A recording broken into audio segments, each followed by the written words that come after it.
Chapter 377. The brutes took away the slaves, and they no longer belonged to Horlade. The slaves were rescued by Floating Dragon Island, so there were 2 deaths. Han Shao unlocked the shackles of all the slaves. No one could prove that they were once slaves, and no one could deny that they were free people. Horlade could not argue. The slaves were lost, so he could only bring them back, but he did not have the power. The only way was to bribe the guards. However, Guard Captain Wilsander was right beside him and had no intention of interfering. Obviously, he supported Han Zhao's position. With the guard captain's approval, who would dare to do anything? Horlade saw Theon among the guards. Theon trembled and hurriedly retreated to the back of the crowd. Seeing this, Horlade knew that he could not count on Theon. This guy was already scared by Black Star's people. Looking at Han Zhao's calm expression, Horlade was furious, but for the slaves, he could only suppress his anger. He could not be proud anymore. He walked in front of Han Shao and said angrily in a voice that only the 2 of them could hear, "All right, you win. You only need the silvers, right? I'll give you the silvers, and the other slaves have nothing to do with you. I can buy them back, name a price." Han Shao had the upper hand, so Horlade could only give up the silvers and prepare to pay a huge price for the other slaves. Otherwise, his business would be ruined. "I just said, there are only free people here." Han Shao shrugged. Horlade misunderstood. His face darkened and he said angrily, "Don't go overboard. You want to take all the slaves for yourself? The head butler will not let you succeed." "Take all? Hee, don't you understand? They are not slaves anymore," Han Shao said calmly. Are you crazy?" Horlade's tone was shocked. He thought that Han Shao wanted more money. Only then did he understand that Han Shao was planning to let all the slaves go and really let them regain their freedom. It was too wasteful. He could not understand. Why would Han Shao save these slaves who had nothing to do with him for free? At this moment, an aircraft landed, and the chief butler, Jenny, rushed to the scene with her men. Horlade's eyes lit up as if he had found someone to rely on. He glared at Han Shao and hurried to Jenny. "Chief Butler, I hope I can get my slave back." Horlade recounted what had happened and complained to his superior.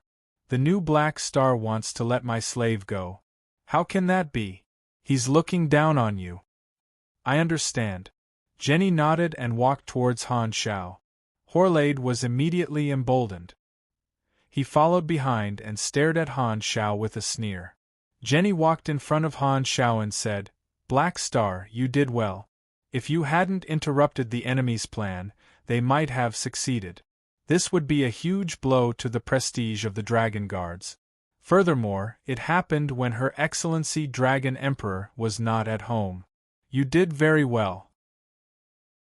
I will record this in your file and increase your trust authority. Those who make contributions will receive material rewards. You can ask for monetary rewards or other things." She paused and added, "Although this sentence is a bit late, welcome to Floating Dragon Island. Plus 300 Floating Dragon favorability. Current relationship, neutral, 700/1000. Han Shao nodded. He was not surprised by Jenny's attitude at all. When he was chatting with Wilsander earlier, Jenny had also joined the communication channel. Han Shao had told her what had happened. He had contacted Jenny privately long ago and reached a consensus. Only Horlade was in the dark and thought that he had found a life-saving straw. The more Horlade listened, the more he felt that something was not right. Why did Jenny not seem to be standing up for him but specifically praising Han Shao? He could not sit still and carefully interrupted. "Chief Butler, about the slaves." Jenny glanced at him and said calmly, "We only buy and sell slaves. We never capture slaves ourselves. Since they are free, let them go." Jenny did things according to the rules. Floating Dragon Island was a neutral organization after all, and they would at most do the slave trade business. They would not lower themselves to capture slaves themselves. Furthermore, Han Shao was the hero of this incident, so she would take this into consideration and give him the appropriate privileges, tacitly allowing Han Shao to do what he wanted. Furthermore, the profit of the slave trade was not very high. Every year, Horlade would embezzle a portion of the trade. She had seen it all but did not do anything about it. Today was a coincidence, so of course, she would not speak up for Horlade. Horlade was dumbfounded. Frustration echoed in his chest, almost exploding his chest. Looking at Han Zhao's mocking eyes, he was so angry that his mouth twisted. He could not help but say, "I suspect that this attack was orchestrated by Black Star just to save the silvers. Yes, that must be it. Those brutes were all his helpers. Oh right, he also let a group of people escape. Those people must be his companions." Horlade got more and more excited as he spoke. Although it was just a flash of inspiration, he felt that his guess made sense. Han Shao raised his eyebrows and said casually, "We are colleagues. How can you put the blame on me?" Although Horlade's intention to put the blame on him was very bad, this guess was not valid at all.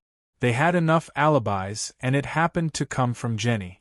Jenny was worried about him, a newcomer, and arranged for people to secretly monitor them. This time, it happened to be the most powerful evidence.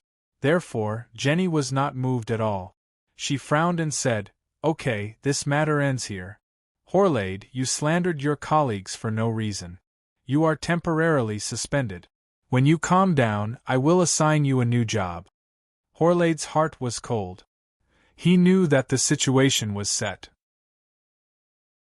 He was so angry that his teeth were itching. Suddenly, he remembered that he had dealt with Han Shao like this before, and Han Shao had taken revenge in the same way. This time, he was the one who was at his wits' end. A sense of powerlessness ran through his body. He simply ignored it, rolled his eyes, and fainted again. Since nothing could be changed, he might as well sleep for a while more. Otherwise, he would die of anger from the looks of ridicule around him. Ignoring Horlade, who was lying on the ground, Han Shao coughed and said, "Jenny, you should call me boss." "Forget it, call me by my name." Jenny's expression changed. Usually, only the boss Ames, as well as Wilsander and Higher, who were of the same rank, called her by her name. This was because her capable and tough style made her subordinates respect her. This was the first time that her subordinates called her by her name. It felt weird. Han Shao continued, "I know the identity of the people who escape. They are not ordinary thugs." As he said this, Han Shao lowered his voice and whispered in her ear, "They are from Dark Star." Jenny's eyes suddenly focused, and she said in a deep voice, "When you finish the work here, come to me immediately for a detailed report." After that, Jenny hurriedly left with her people, leaving only the logistics team here to clean up the ruins. Han Shao and the others came to the side. All the rescued slaves stared at him with different expressions. They were all nervous. They finally got their freedom, and they didn't want to lose it again. They didn't know what to do next.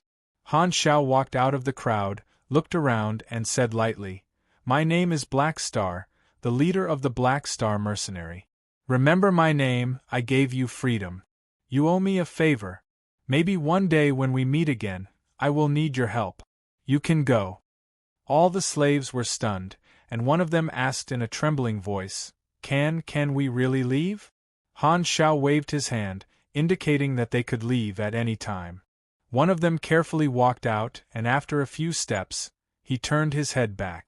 After walking for dozens of meters, he found that no one was stopping him. He was ecstatic. "We are really free."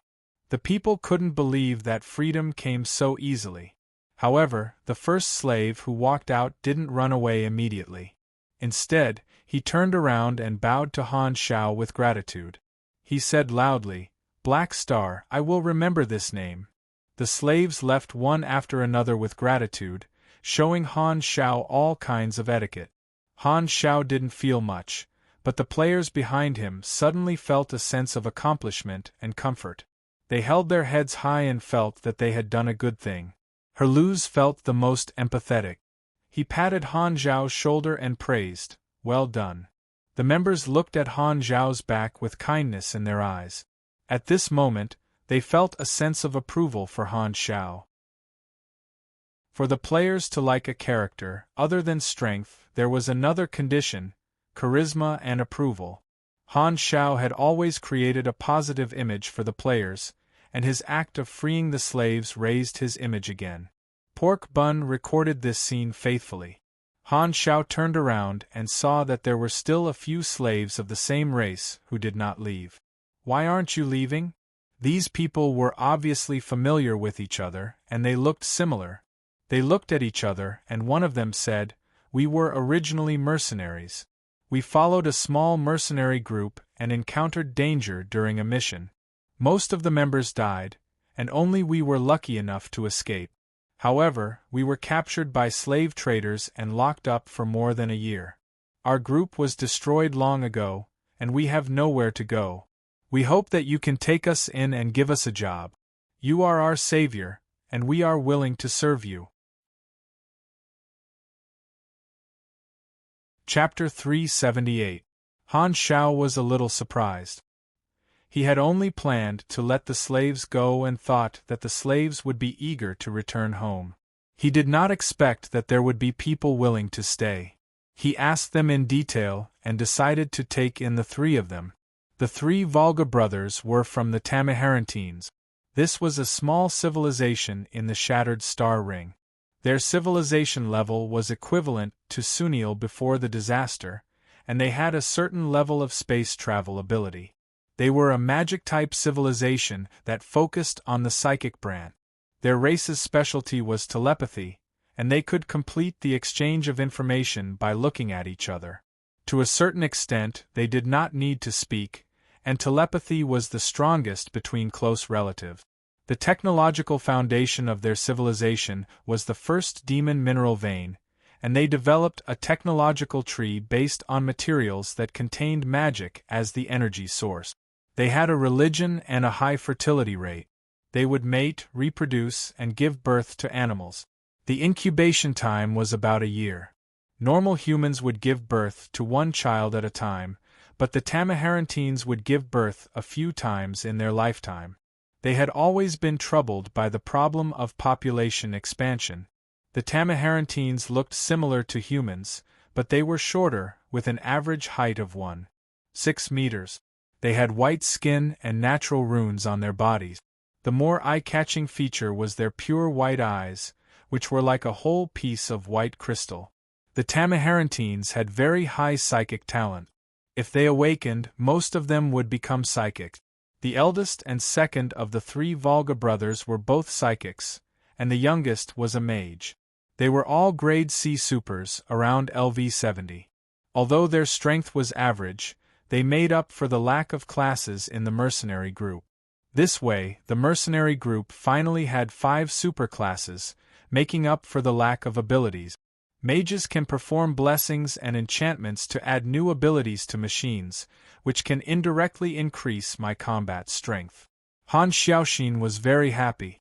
The Black Star Mercenary had 3 new officers, which increased the faction reward limit by almost 10,000 points. The limit was now 185,000 points. The 3 brothers were full of respect and gratitude. They accepted Han Zhao's arrangement. Even if they were free, they would still continue to be mercenaries. Instead of working alone, they would rather join Han Zhao's team. Other than repaying his kindness with their bodies, they could also take care of each other. After accepting the 3 brothers, it was time to solve the problem of Erosia. Han Zhao pondered. The mission required him to keep her by his side for 6 days. There had to be a reason, and it would not be completed smoothly. Although he did not know the exact reason, he just had to do as he was told. What troubled him was how to deal with Erosia's identity. Should she also become a mercenary? However, although Erosia had a high energy reaction, she did not seem to know how to use it in battle. It was unclear whether it was her racial talent or her personal strength. Furthermore, she had completely lost her memory. There was no way to know her identity and communicate with her. The others were eagerly waiting for Han Xiao to explain the background of this great beauty. Her name is Arosia. She is also a rescued slave. From today onwards, she will temporarily follow us, Han Xiao said. Mad Blade was puzzled. Why did you keep her? Also, why isn't she saying anything? He had been wanting to ask this question for a long time. Ever since Han Xiao had brought her out, Arosia had not opened her mouth. Although her appearance was extremely in line with human aesthetics and she had stunned the players, it was followed by doubts. What was wrong with this beautiful girl? Amnesia. Han Xiao pointed at his head and thought of an explanation. That's why I was worried about her running around, so I took her with me. She has no place to go anyway. Such a beautiful girl is actually sick in the head. What a pity. Second Prince shook his head. What do you know? This is called taking advantage of the situation. Pork Bun gave Han Xiao a wretched look, as if to say, Brother, I understand you. Maple Moon and Rainy Kim immediately glared at him. Han Xiao rolled his eyes. A bunch of indecent people. Can't they have any pure thoughts in their heads? Mad Blade looked left and right. He felt that Arosia was too calm. She did not look like someone who had lost her memory at all. He was puzzled. I feel that she is weird. Can she communicate? This reminded Han Xiao. Horlade had said that Arosia still remembered the language. He immediately put on a translator for her and asked, Can you speak? Arosia heard this and finally reacted. She opened her mouth and said, Yes. Her voice was like the sound of a clear spring. It was clear and ethereal, making everyone feel comfortable. It was as if a pair of soft hands were comforting their ears. This made the players who had heard enough of Pork Bun's hoarse voice very satisfied. You really don't remember anything? Han Xiao was refreshed. It was good that she could communicate. Yes. Then are you willing to come with us temporarily? Yes. Then do you need anything? Anything is fine. You have lost your memory. Don't you want to find out your identity? It's okay. Hearing this answer, everyone gasped. It was as if they could see the brilliance of the Buddha's nature in the dark. How can this amnesia patient be so calm? No, this is not just amnesia. You should take your medicine, beauty. Han Xiao was completely out of ideas. He smiled helplessly. Then that's it. My team members will take care of you. At this time, Arosia suddenly walked toward Han Xiao, leaned close to his face, and sniffed like a puppy. She said, I seem to have sensed a certain aura on your body somewhere. Han Xiao was stunned and felt surprised. He continued to ask, but Arosia shook her head and said, I don't remember. I just feel that it's familiar. Strange. He could only suppress his doubts and let everyone settle down. In any case, Arosia did not eat, drink, or excrete. She was very easy to take care of. This was originally a characteristic of energy life forms. Arosia was a normal life form. He did not know why, but the good thing was that he did not have to worry about her starving to death. Han Xiao took the aircraft all the way to the office building and met Jenny in the office on the top floor. Jenny had a serious expression and asked, Can you confirm that they're Dark Star? Han Xiao nodded and explained what had happened in detail. He hid his personal information such as the interface and changed it to that he knew Ashes. In the end, he added, Ashes is the next generation ace that Dark Star is cultivating. There must be a huge secret behind this operation.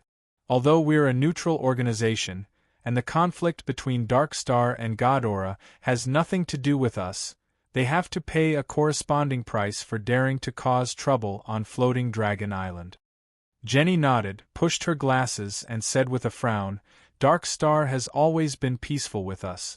There must be a reason for this, but I'm not interested in understanding their intentions. I only want to find out who is responsible. Luckily, you recognize their background. Otherwise, Dark Star would have really escaped. When Her Excellency Ames returns, Dark Star will pay the price for this provocation. Successfully causing trouble for Dark Star, Han Xiao nodded in his mind. To deal with a large organization, using someone else to do the dirty work was naturally the best way. Dark Star was very secretive and powerful. If he did not wait for the storyline to start, Han Shao would not be able to do anything to them. However, Dark Star had personally given him an opportunity, so how could he not make use of it?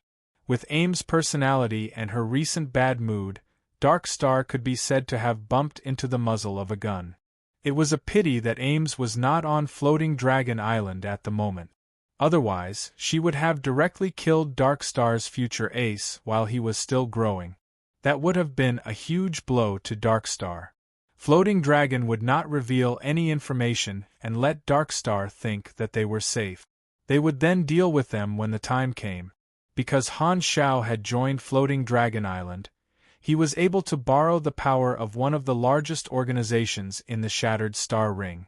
All along, Han Shao had been using his advantage very well. At this moment, he finally flapped his wings in the galaxy. The complicated relationship between the various civilizations was hundreds of times more complicated than that of Blue Star. Even if he caused a small ripple, it could lead to a huge tsunami after being catalyzed by many parties. NT. Chapter 379. What reward do you want for your contribution? Jenny asked. I wish to obtain the permission to use the Void Dragon Bones, Han Shao said. Jenny nodded. Hire is in charge of the warehouse. I'll talk to him and give you a limited amount of Void Dragon materials. Hire was in charge of logistics, so all rare materials had to be approved by him. Han Zhao's request was very normal, so Hire naturally would not reject it. Han Shao was overjoyed. Void Dragon materials were priceless and could not even be bought. They could be considered as a faction specialty. It was true that those closest to the water enjoyed the benefits first. No matter if he sold them or kept them to build his own machinery, Void Dragon materials would be very useful. After Han Shao left, Jenny leaned back in her chair and murmured, Black Star, Han Shao, is not the kind of guy who will tremble under Aim's power. He has a lot of secrets, claims to be a diviner, and all his subordinates are immortal. Such power, if there are more of them, sigh, although such a person is a capable assistant, I don't know if it's a good thing. After a pause, Jenny's brows relaxed. Never mind, it doesn't matter who he is. As long as Ames is still there, it's enough to suppress all unexpected factors. Walking out of the building, Han Xiaoxin was very happy. He had gained a lot this time, so he planned to take a good shower and then go to the warehouse to get the materials and count the benefit. Suddenly, he had an idea, and a possibility appeared in his mind. Dark Star's target is the 2 dead silvers. If I were them, the clue of the silvers would be broken. The next step would be to find other people involved. Therefore, there's a high chance that Dark Star will look for the slave dealer who escorted the silvers. Han Shao realized this and immediately changed his direction to the dock. He quickly disguised himself on the way, took off his recognizable mechanical suit and weapons, and put on the simulator mask. He secretly rejoiced that he had realized this in time. It had only been an hour since the attack, and there was a high chance that Ashes and the others would be hiding for a while. This was the perfect opportunity for him to seize the initiative and figure out Dark Star's intentions. Let me see what Dark Star wants. Han Zhao's lips curled up, revealing a smirk. At the same time, on a certain street in the outer streets of Floating Dragon Island, Ashes and the others were hiding in the shadows between the houses. The aircraft flew past them, but they did not see them. Ashes and the others had escaped the detection range and were basically safe. This operation was a blunder, and the expressions of the task force were not good. Ashes suppressed his annoyance and ordered in a deep voice, "There's no time to lose. Let's find that slave trader and complete the mission as soon as possible. Don't stay on Floating Dragon Island for too long." A mechanic who was good at electronics said, "We've found the information. That slave trader is called Peggy. He's staying at Floating Dragon Dock. Alright, he hasn't left Floating Dragon Island yet. This is very beneficial to us. Ashes was energized and led the group toward the dock. He had a feeling that Peggy definitely knew the whereabouts of the secret message bead. The number of spaceships docked at the dock was much fewer than before, and the formation was sparse. There were two reasons for this. First, there had been too much turbulence in the past few days. During the previous battle at the dock, Ames had made a move and frightened many brutes. They had left in a hurry and did not dare to stay, fearing that they would be punished. Second, the route of Floating Dragon Island was about to pass through the border of the two civilizations in the Jellic star cluster. This was a sensitive area where conflicts often occurred. Energy detection buoys and patrol fleets were everywhere, and the alert level was extremely high. If they left Floating Dragon Island in this area, the danger factor would greatly increase. The patrol fleets would not be stingy with their cannons to get rid of a group of wanted criminals. So many people chose to leave before that. Peggy had the same idea and was prepared to leave Floating Dragon Island. Although he had lost a large amount of income from being betrayed by Horlade, there were still other slaves on the ship. He sold them to other individual customers to make up for the cost of this trip. However, he did not make any profit, so one could imagine how unhappy he was. Therefore, an hour ago, when Peggy heard that Horlade's slave market had been bombed, he laughed like a 200-pound fatty, not hiding his gloating at all. That profiteer, he deserves to lose everything. Peggy was in a rare mood. His legs were on the control panel of the captain's room, and his eyes moved as he murmured, "The silvers were rescued again. What a pity, if only I could rob them." Then he shook his head. This possibility only existed in his imagination. He fully understood that the silvers were a hot potato now. Other than the mercenaries, they were also coveted by other unknown forces. This pool was very deep. As a group of slave traders, he did not have the ability to intervene. He did not have the hobby of committing suicide. Just the last time he met Han Xiao, he had almost been beaten into snake soup. Now that he thought about it, Peggy still had a lingering fear of that black, thick, and hard mechanical suit warrior. "Start the engine, let's go." Several pilots operated manually. The bottom of the spaceship spewed out flames and was about to leave the fixed track of the dock. At this time, the spaceship system sent a notification from the dock. "Attention all captains, we are about to encounter a large group of meteorites in front. Countdown of 3 minutes. At that time, the protective shield will be fully opened, and no spaceships are allowed to enter or exit. Please be aware of this." A radar observation image appeared on the screen. A large number of dense colored blocks were approaching at high speed.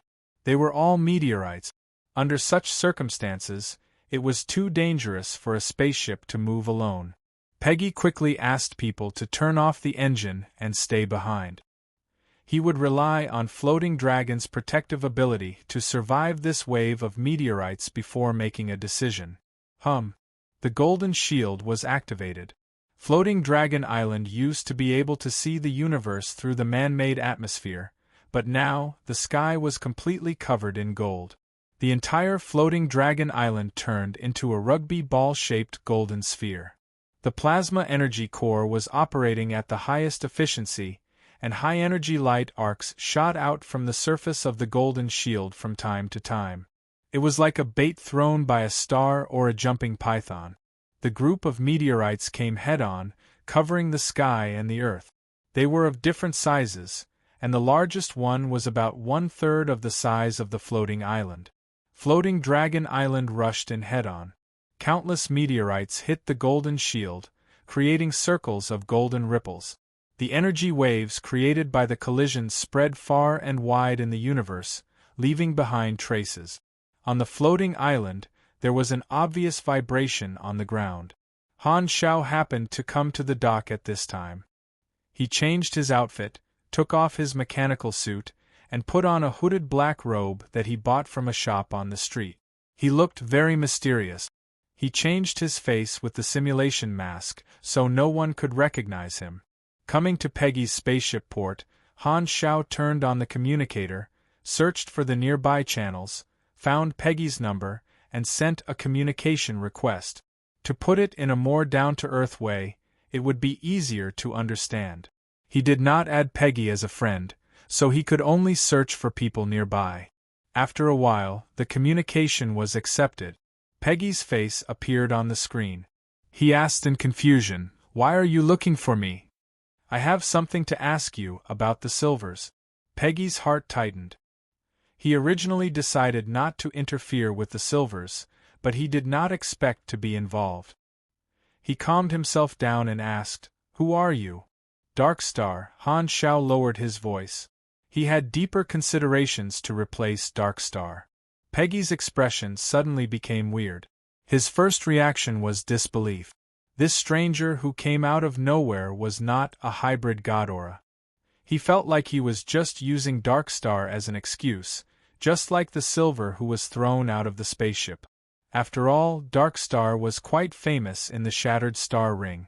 Many people liked to use it to scare others. "Do you have evidence?" Peggy was skeptical.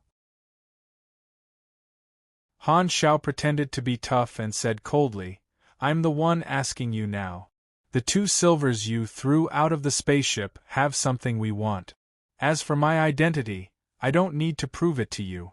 As long as you try to reject me, you will naturally know whether the person who erased you is Dark Star or not. Of course, if you cooperate, I can pay some money for this information."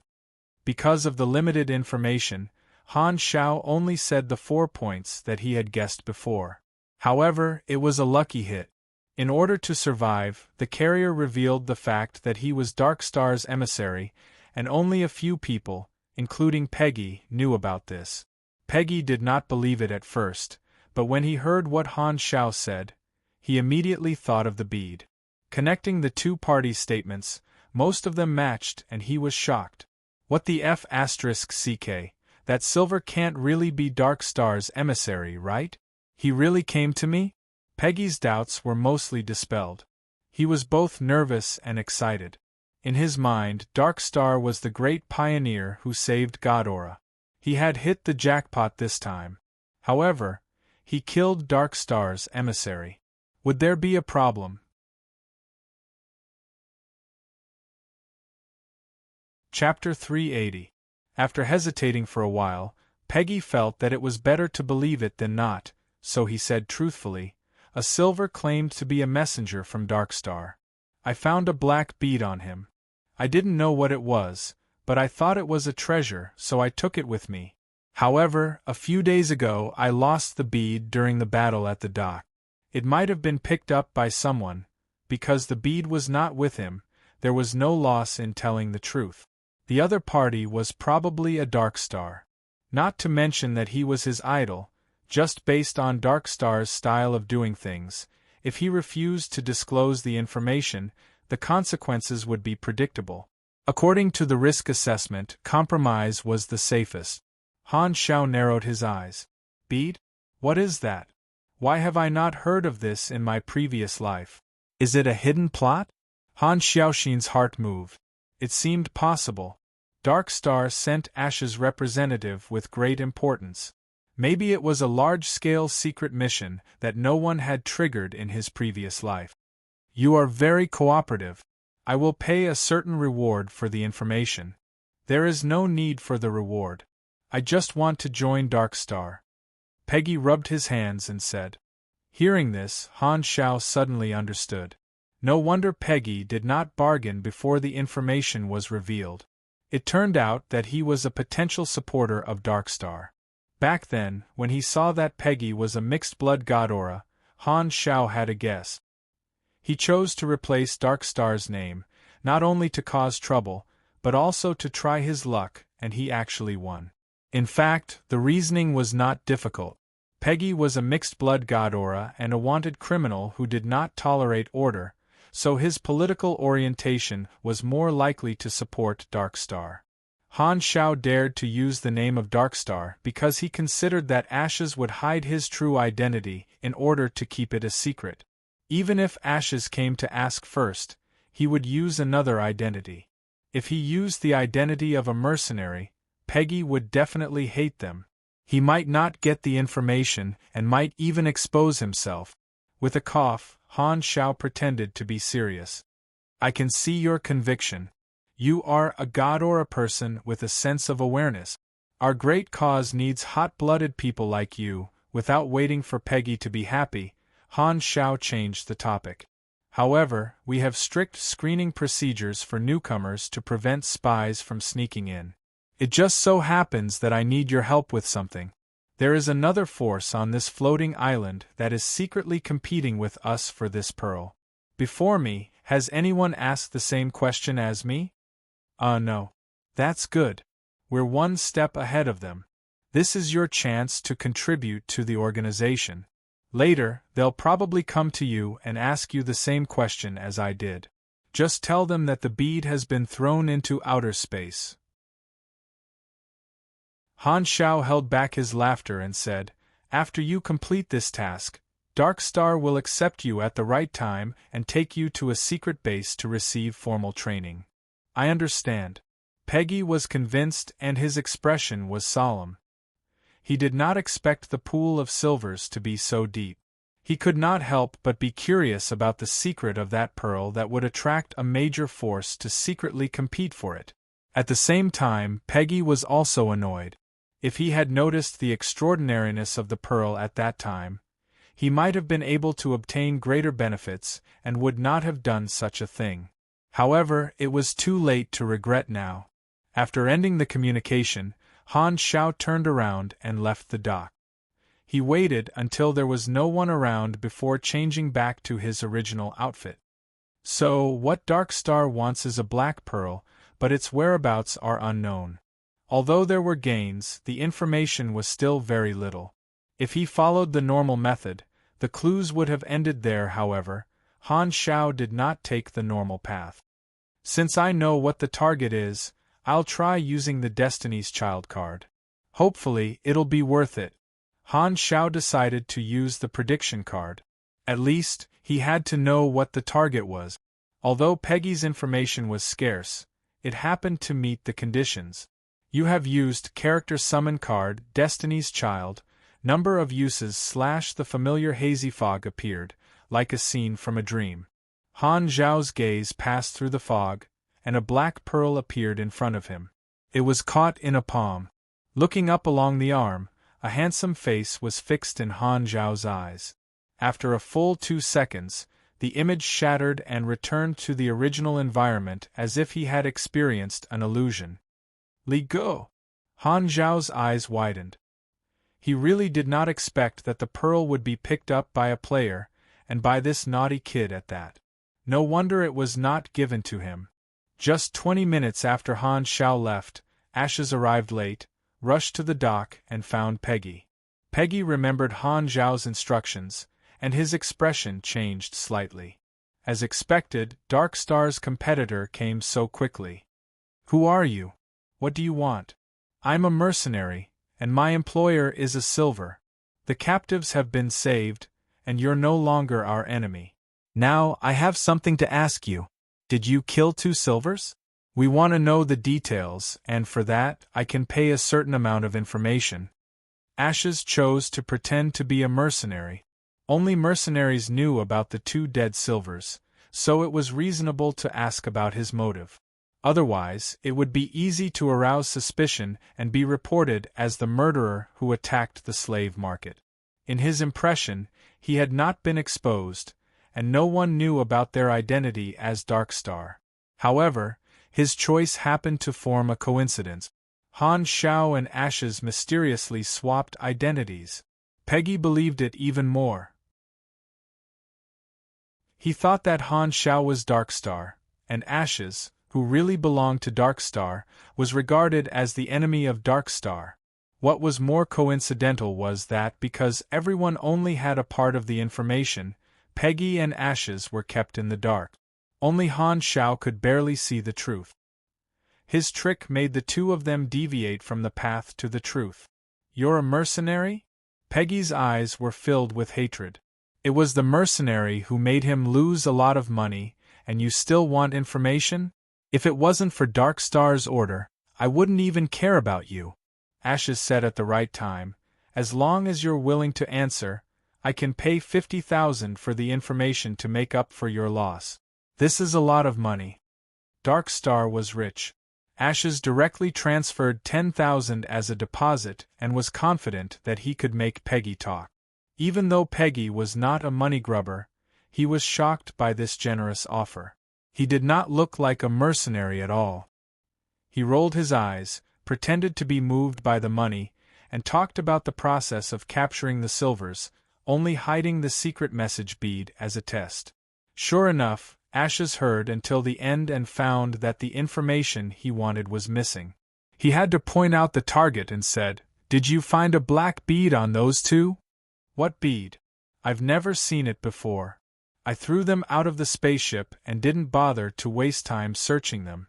The thing you said is probably also floating in the universe." Peggy sneered in his heart and lied according to Han Zhao's order. Ashes's eyes flashed with a hint of gloominess. This was the worst result. If the carrier's body was accidentally captured by a star, the secret message bead would also be destroyed. If it was attracted by a black hole, it would not be found at all. "By the way, did anyone ask you the same question?" Ashes suddenly asked. "No." Peggy immediately denied. Ashes frowned, transferred the rest of the reward to Peggy, and left with a heavy heart. At this point, the clues had been cut off. Their task force could not be used, so they could only report to the headquarters. In the spaceship, Peggy looked at the dark communications screen and smiled with anticipation. Joining Darkstar had always been his goal. Because Darkstar was too mysterious, he had never had the chance to come in contact with it. But now, the opportunity he had been dreaming of fell from the sky. Peggy was secretly excited. "I made a contribution to Darkstar. After waiting for so long, I finally got the chance. I can finally join Darkstar near the ruins of the slave market." The players did not need to return to the guards. They temporarily settled the three Volga brothers and Erosia. Everyone surrounded Erosia like crazy bees and butterflies. Erosia's beauty was off the charts, and she was also a great beauty who had lost her memory. With Pork Bun as the representative, most of the male players' hormones were overflowing. They were very excited and chatted with Erosia one after another. Erosia had a calm expression that said, "Anything is fine." She did not have much interest in the things around her, and just replied to them casually. On the side, the gods of the various clubs remained reserved and stayed far away, chatting with each other. Find the bead mission introduction. Some time ago, Black Star lost a black bead. If someone can find it and give it to him, they will receive his reward. Mission requirements. Turn in the black bead, additional appearance, reward. EXP plus Black Star mercenary favorability, X Sunil NCO class armor.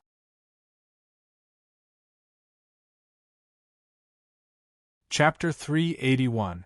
All the players were in an uproar, their faces filled with astonishment. "How did you trigger the mission?" Pork Bun was confused.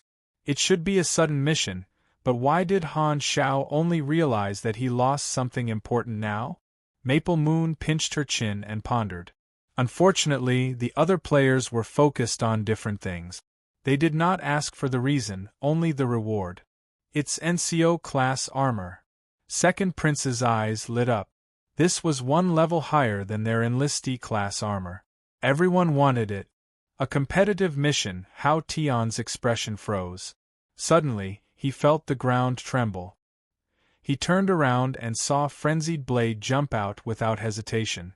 The ground cracked under his feet, and he was as fast as a wild rabbit. He immediately went to look for clues without wasting any time. Only Li Ji's reaction was different from the others. His eyes lit up, and he was pleasantly surprised. "The black bead. Isn't that the one in my hand?" So Han Xiao is the special character triggered by the bead. Li Go naturally had this thought. The bead was in his hand. Did that mean that he had fulfilled the mission requirement? No one knew that he had gotten it first. All the other competitors were destined to work for nothing. This feeling was great. A strong sense of joy exploded in his heart. Looking at the players around him, Li Go felt a sense of satisfaction. At this moment, Han Xiao rushed back. Just as the others were about to ask him what happened, Li Go pushed the crowd aside, took out his precious bead, and handed it to Han Xiao. "Black Star, this seems to be something you lost," Li Go said. Han Xiao's eyes lit up. He took the bead and said happily, "Aya, how did you know this is my treasure? I lost it a few days ago. I didn't expect you to pick it up. You're really lucky. You helped me a lot. Let me think. Your armor is a little damaged. How about this? I'll give you a new set of armor as a reward." A satisfied smile appeared on Li Ji's handsome face. The other players were in stark contrast to Li Go. Their faces were all stiff. What the hell? The mission ended right after it started? What's the point of competing? What a waste of emotions. All kinds of annoyance, speechlessness, annoyance, and envy gathered on Li Go. Enjoying the feeling of being the center of attention, Li Go shrugged and said, "You're just jealous." Seeing this, Han Xiao played with the beads and smiled without saying anything. Other than the actual reward, as long as Li Go felt that he had an advantage over the others, he would voluntarily hand over the bead. These were the characteristics that Han Xiao had learned from Li Ji's past behavior. Tailoring this mission for Li Go made him feel like he had taken advantage of the situation. Therefore, Li Go obediently handed over the bead. Even his pride had been predicted by Han Xiao. He was still in the dark and gloating. Han Xiao walked to the side and checked the notification on the interface. "You have obtained an unknown item. You can give it to a special person for a high reward, or you can take it for appraisal." The description of the bead was still the same. Han Xiao looked at the bead. It was dark and glossy. Magic radiance flashed on its surface from time to time. He quickly sorted through the memories in his mind. "It's a magic item. Is this some kind of energy gem? An enchantment ball?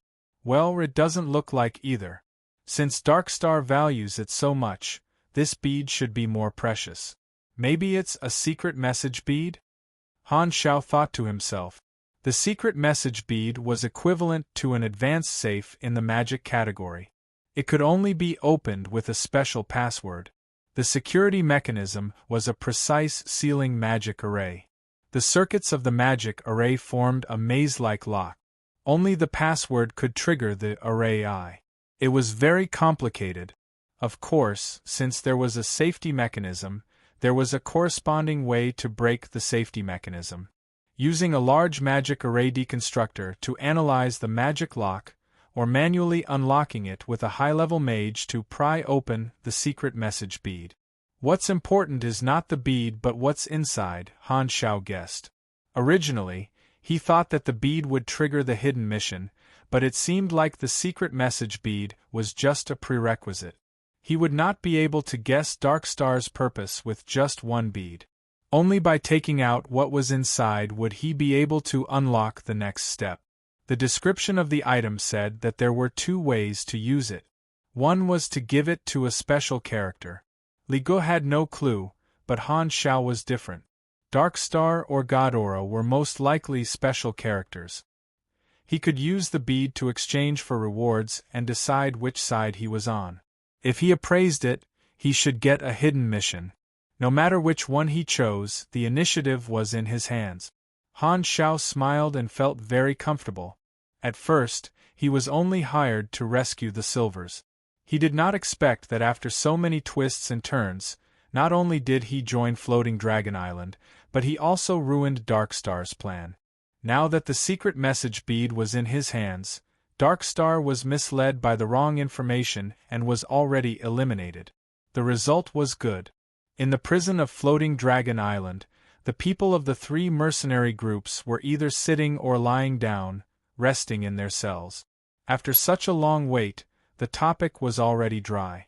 There was no point in arguing about whether Black Star could complete the mission. Anyway, they could only be spectators, and everything depended on Han Xiao. Although Goa said that she wanted to trust him, everyone subconsciously thought that Han Xiao did not have a chance. No one spoke, and the atmosphere was silent. The footsteps approached, and everyone thought that it was the patrolling guards. Unexpectedly, the person stopped in front of the cell and said, "Everyone, I've completed the mission." This voice is Black Star? Goa, Serene, Porter, and the others looked up and saw Han Xiao standing outside the cell with a smile on his face. "You saved the silvers?" Porter jumped in front of the bars, stared at Han Xiao, and said in disbelief. Serene interrupted. His tone was confused but also had some expectation. He asked, "You're not joking, right?" Hearing that, Han Xiao took out his communicator. He had just contacted the employer, and the employer was very surprised to know that their comrade was saved again. Han Xiao saved them from losing a lot of money, and the employer was not stingy with his words of praise, praising him to the skies. Han Xiao naturally did not know that there was a debate within the employer. The captain who chose to trust was the happiest and felt that Han Xiao did not disappoint him. The people who doubted him before had nothing to say, especially the employer who suspected that Han Xiao and Horlade were in cahoots to scam money. They felt extremely ashamed. The employer personally confirmed that their comrade was saved by Han Xiao. The hundreds of mercenaries suddenly stood up with shock on their faces. Most of the mercenaries did not have much hope at first. When they were captured, they could not do anything, so they gave the mission to Han Xiao and asked him to do it in the nick of time. However, Han Xiao really succeeded, and everyone was moved. Goa clenched her fists, and her eyes were bright. "You did not disappoint us." Han Xiao raised his eyebrows and complained, "Is that so? You guys are acting like you didn't have any expectations for me before." The mercenaries scratched their heads embarrassedly. Sky Ring, Blades, and Purple Gold, the three famous armies. When they joined this mission, although Black Star was their teammate and they did not show it on their faces, they felt a sense of superiority in their hearts. In the eyes of most of the mercenaries, Han Xiao's team was a dispensable addition. However, it was the person they looked down on who completed the mission alone when everyone else was helpless. All the mercenaries were shocked. After being happy for a while, everyone controlled their emotions. Serene asked about what happened, and Han Xiao picked out the relevant parts and told them. Things like Dark Star were naturally hidden, and the mercenaries listened quietly. After he finished, Serene shook his head and said, "Horlade thought that he was a rare commodity and wanted to use his comrade to blackmail the silvers. It was a good idea, but he ended up losing everything." "This is greed," Han Xiao nodded. Horlade originally had many choices, but his appetite was too big. If he could sell the silvers earlier, he would not have been targeted. It could only be said that greed was close to poverty. It was all because of the Black Star mercenaries hiding that the mission was successfully completed. The mercenaries recognized Black Star's ability and were impressed. Other than informing his comrades, Han Xiao also wanted to ask when they would be released. "Our army's upper echelons paid the compensation and are rushing to Floating Dragon Island. When they arrive, we will be free." "Probably in a few days," Goa said. "A few days, that's good." Han Xiao nodded. The good stuff was in his hands, and the mission was finally completed. He wanted to leave with the three mercenary groups and go back to complete the mission. He wanted to get 2 types of advancement knowledge from the silvers to form compression technology. Only then could he be considered to have stepped into the new mechanic level. He had been looking forward to this day for a long time. He did not want to stay on Floating Dragon Island forever. Being trapped in one place was not good for the development of the mercenary group. His own faction was the foundation of the blueprint. Although Floating Dragon Island had many benefits, the opportunities were limited. It was far from being as vast as the universe. However, Han Shao could not give up on the floating Dragon Island faction. He hoped to submit the application and do field activities. This was the best of both worlds. There are still a few days left. Hopefully, I can convince Ames. After Han Shao left, the prison was no longer as dull as before. It was filled with a happy and relaxed atmosphere. The mercenaries had one less thing on their minds and were in a good mood. Serene and Porter were thinking about the same thing. I wonder if Black Star will still be a mercenary in the future. His team is very capable, and he has Floating Dragon as his background. He is no longer that small mercenary group without any background. After this incident is over, I'll apply to the upper echelons to form a partnership with the Black Star mercenary. I can't let Sky Ring monopolize Black Star. In order to allow the floating island to travel freely in the universe, Ames had equipped it with top-grade equipment. It used the shield generator of the Enlightenment-class main ship of the Radiant Federation and the plasma engine of the Horn-class assault ship of the Red Empire. Its long-distance performance was extremely good. Ames had used her own influence to buy these equipment. Even so, it had cost an astronomical price. Floating Dragon Island passed through the meteorites without any danger. Many spaceships took off immediately and left before the floating island entered the border of the two civilizations. A few days later, Peggy's spaceship had already left Floating Dragon Island and was slowly sailing in a desolate star zone. There were no stars there, only dead gray and black planets. Suddenly, the dark space in front of them wrinkled, and an object hundreds of times larger than Peggy's spaceship came out of its stealth state and blocked in front of Peggy's spaceship. The size comparison was like a soybean and a watermelon. This object was tall and black. Its shape was not a streamlined airfoil but a shape made up of the bottom of two isosceles trapezoidal weight. It was like a prism, thick and full, with golden lines hidden in the darkness. This was not a normal spaceship but a medium-sized mothership of Darkstar, similar to a mobile base. It contained a large number of battleships, and a mothership represented a fleet. Darkstar did not have a fixed base. All the bases were motherships that were invisible and mobile all year round, moving around everywhere. That was why they were so mysterious and difficult to contact. No one could grasp the location of Darkstar. They were in the dark, waiting for an opportunity to strike. The scavengers on the ship were shocked and confused, discussing among themselves. Seeing this, Peggy was overjoyed. Darkstar did not go back on their words. They came to accept me. And T.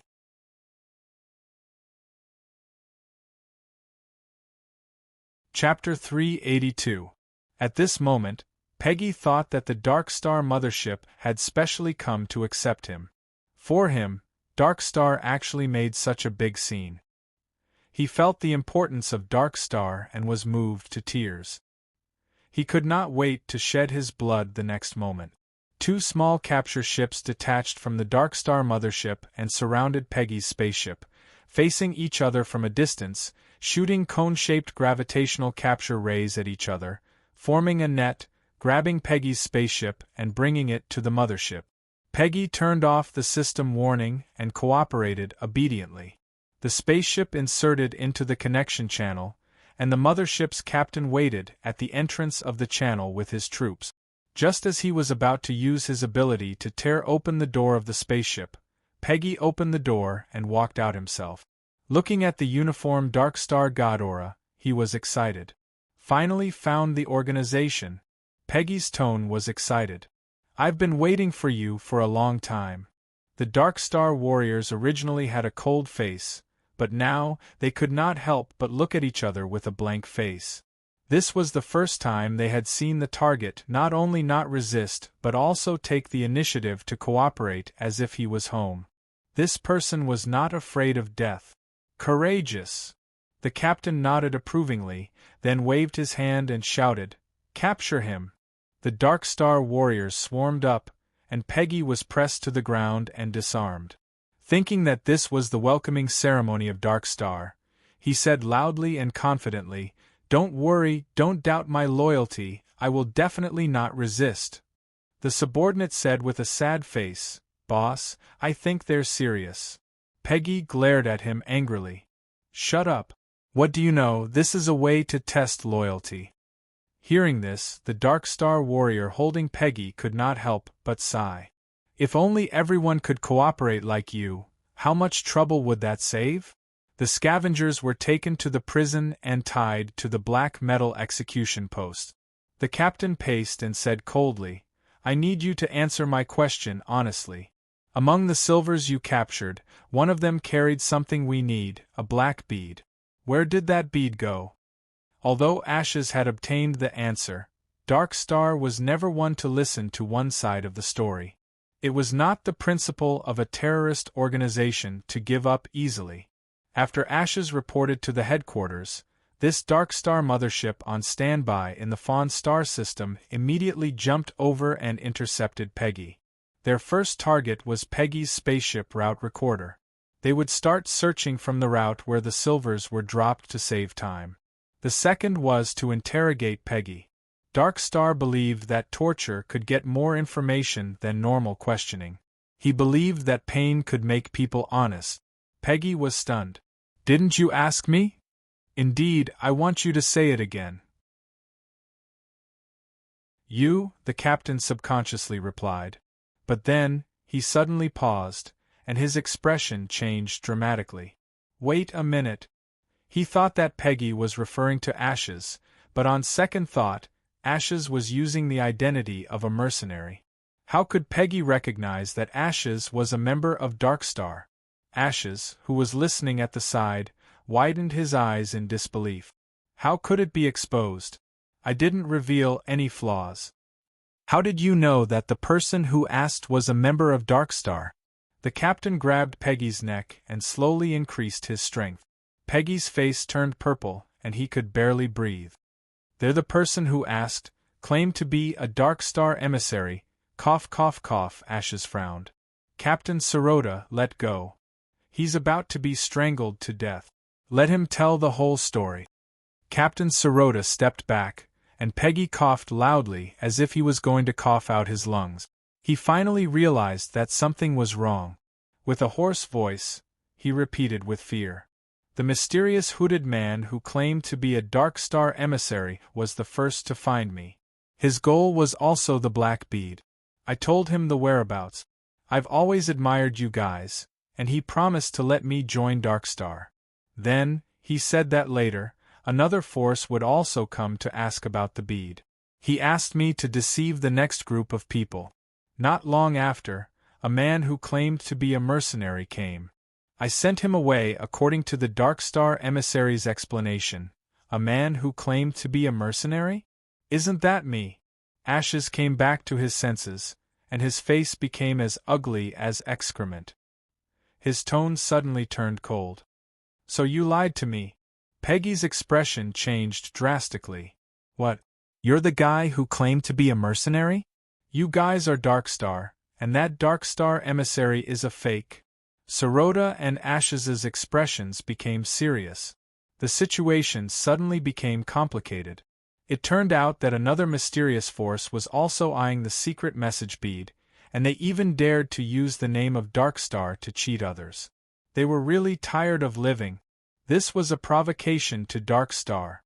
Once they were found out, they would definitely make this force suffer a fate worse than death. Then the question was, what was the mysterious force's background? Why did they know the truth about the secret message bead? Was their real goal the product in the bead, or was it to destroy Dark Star's plan? Were they here for the money, or were they Dark Star's enemies? Ashes was confident that he didn't give himself away, so he was puzzled. Which part of the plan had gone wrong? He thought he was the hunter, but the mantis stalks the cicada, unaware of the oriole behind. There was also a pair of eyes staring at them from the shadows, hiding deeper than Dark Star. It made his hair stand on end. More mysteries appeared, and things became more difficult. The first thing that came to mind was the traitor of the organization. If he wasn't a member of the organization, how did he know so much secret information? Then, where is the real whereabouts of the bead? I am not sure, but I didn't throw it into outer space but carried it with me. I lost it during the battle on Floating Dragon Island. Ash's expression was cold. That mysterious force wanted to mislead Darkstar. If they hadn't wanted to kill them, they would have been fooled. Thinking about the actions of that mysterious force, their methods were strict and bold. They knew that they were competing with Darkstar, but they still dared to impersonate Darkstar. They guessed their intention to keep it a secret, grasped the psychology of each party, and finally misled Peggy and Darkstar. They almost succeeded. This careful thinking made Ashes wary. Just a little bit more. Since it wasn't thrown into outer space, it's easy. Go and investigate all the forces involved in the chaotic battle. No matter what method you use, pry open their mouth. One of them must have picked up the secret message bead. It's impossible that there weren't any eyewitness reports. Sirota ordered. Some of the wanted criminals have already left Floating Dragon Island and need to be intercepted by the mothership. Leave those who are still on Floating Dragon Island to me. Ashes suppressed the anger of being played, and his tone was cold. While looking for the whereabouts of the secret message bead, ask about that mysterious force, Sirota added. I know. Ashes frowned. Although he agreed, he really had no clue about the mysterious force. Then, what about me? Peggy was no longer as confident as before. He was a little flustered, but he felt that he should have done something for Darkstar by telling them the information and finding the hidden enemy. Sirota glanced at him and waved his hand. The surrounding Darkstar warriors raised their light rifles and aimed at the execution pillar. All the scavengers were shocked. They struggled and hurriedly begged for mercy. Don't kill me, this is just a misunderstanding. I didn't mean to lie to you. Darkstar is my idol. My wish has always been to fight for the cause of the hybrids.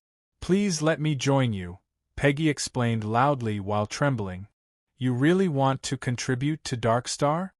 Sirota's eyes flashed. Yes, Darkstar is my belief. I'm willing to do anything for you. Peggy hurriedly revealed his true feelings and expressed his loyalty. Very good. To us, you're more useful dead than alive.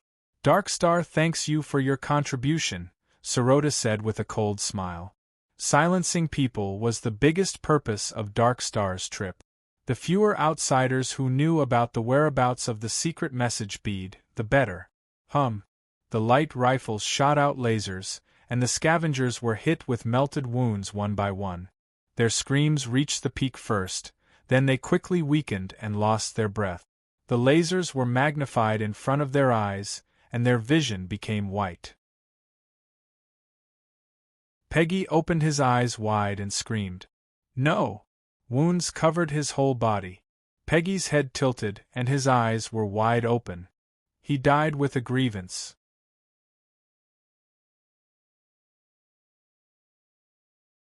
Chapter 383. 2 days later. The cooling storage box was opened, and liquid nitrogen cold air flowed out. Hyers appendages operated the metal pliers and took out 10 test tubes filled with silver potions. This was a gene potion made from the spinal fluid of the Void Dragon race. The Void Dragon had a strong vitality, and their corpses and spinal cords were still active even after death. They would only disappear completely after a few hundred years. By extracting the active factors, it could be made into a great tonic that could strengthen one's body. Most creatures could consume it, including humans. 10 sets of refined Void Dragon marrow, these cute little things are yours. Hyer's sharp teeth moved, and the translator translated into bug language. The substantial reward that Floating Dragon gave Han Shao was 50 kilograms of Void Dragon bone and 10 sets of dragon marrow. It was originally 100 kilograms of Void Dragon bone, but he had specially requested for half of the Void Dragon bone to be replaced with dragon marrow. The effect of the Void Dragon marrow was to permanently increase one's attributes without any side effects. It was extremely precious to the players. Picking up a tube of dragon marrow, Han Xiao observed it carefully. The density was not as dense as mercury, and it was translucent and light silver. The potion was very pure and had a little bit of starlight. The item notification was triggered as soon as he touched it. After confirming that there was no mistake, Han Xiao loaded it into the injection gun and injected a tube of dragon marrow into his blood vessels. You have used refined void dragon marrow, high concentration 42, 2%. Plus 3 STR, plus 4 and plus 2 Cha. Han Xiao did not stop there and injected another 2 tubes of potion. The random increase of the attributes of the high concentration potion was higher, and after 3 consecutive injections, he gained plus 8 STR, plus 2 Yendi, and plus 2 C Che. Potions that permanently increased attributes usually had a limit, and the Void Dragon Marrow could only increase attributes 3 times before it lost its effect. However, although it would not increase attributes after 3 times, there was a hidden effect. If he continued to use it, and the dosage reached a certain level, he would gain a talent called Void Genes. On the surface, it only increased his speed and dodging rate, but the real benefit was that it would affect his choice during his race evolution. In his previous life, this was the result of a coincidence. One had to know that the Void Dragon Marrow was very rare, and it would not have any effect after 3 uses. Most people would not waste it.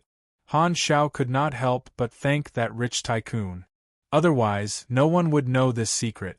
Based on the accumulation of medicinal properties, you'll need about 20 tubes of low concentration. For high concentration, 10 tubes should be enough. Han Xiaoxin calculated and injected more and more dragon marrow into his body. As more and more silver medicine mixed into his blood, he felt waves of palpitations. Some parts of his body started to change, and the silver light in his eyes grew deeper and deeper. Higher said in surprise, "Hiss, hiss, hiss. Oh, sorry, the translator just dropped. You're injecting too often. Aren't you afraid of genetic mutations? You should know when to stop." Han Xiao shook his head, indicating that he was fine. What he wanted was a genetic mutation. After injecting the 7th syringe, Han Xiao's body stiffened. A complicated feeling of coldness and heat exploded in his body. His feet were unsteady and he staggered. His back hit the shelf and he gasped for breath. His brows were furrowed so tightly that they could almost kill a fly. He gritted his teeth. All the nerve endings in his body were transmitting the excruciating pain to his brain. Every blood vessel was throbbing and bulging.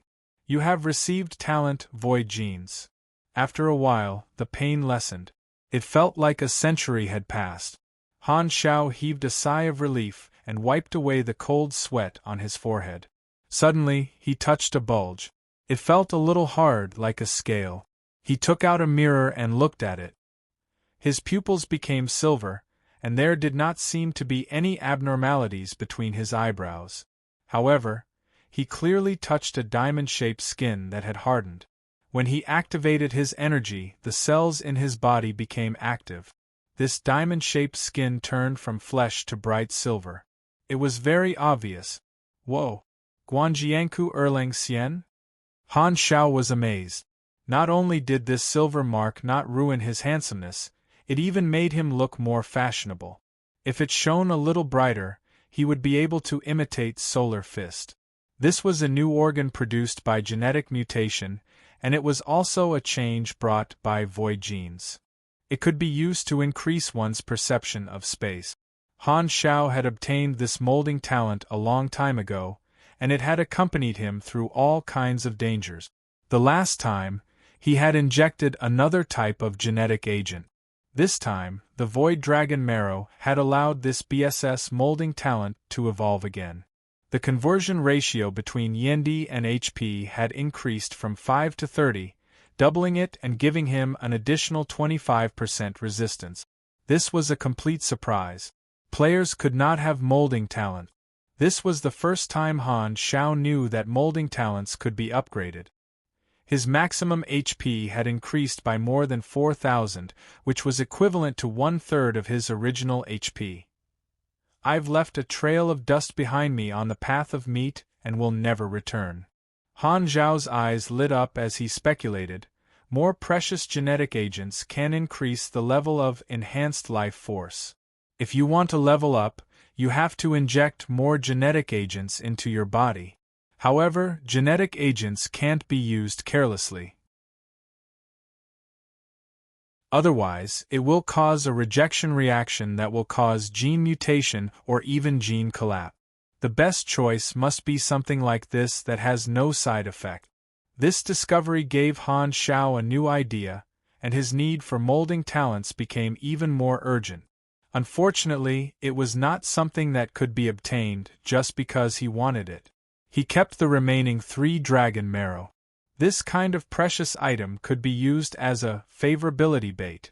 He set a ridiculously high price for it and let the players work for him wholeheartedly. After putting away the materials, his communicator rang and Jenny requested a call. Black Star, Her Excellency Ames is looking for you. A new virtual holographic screen popped up on the communicator, and Ames's delicate face appeared. Her body floated directly in the vacuum of the universe, surrounded by a force field for protection.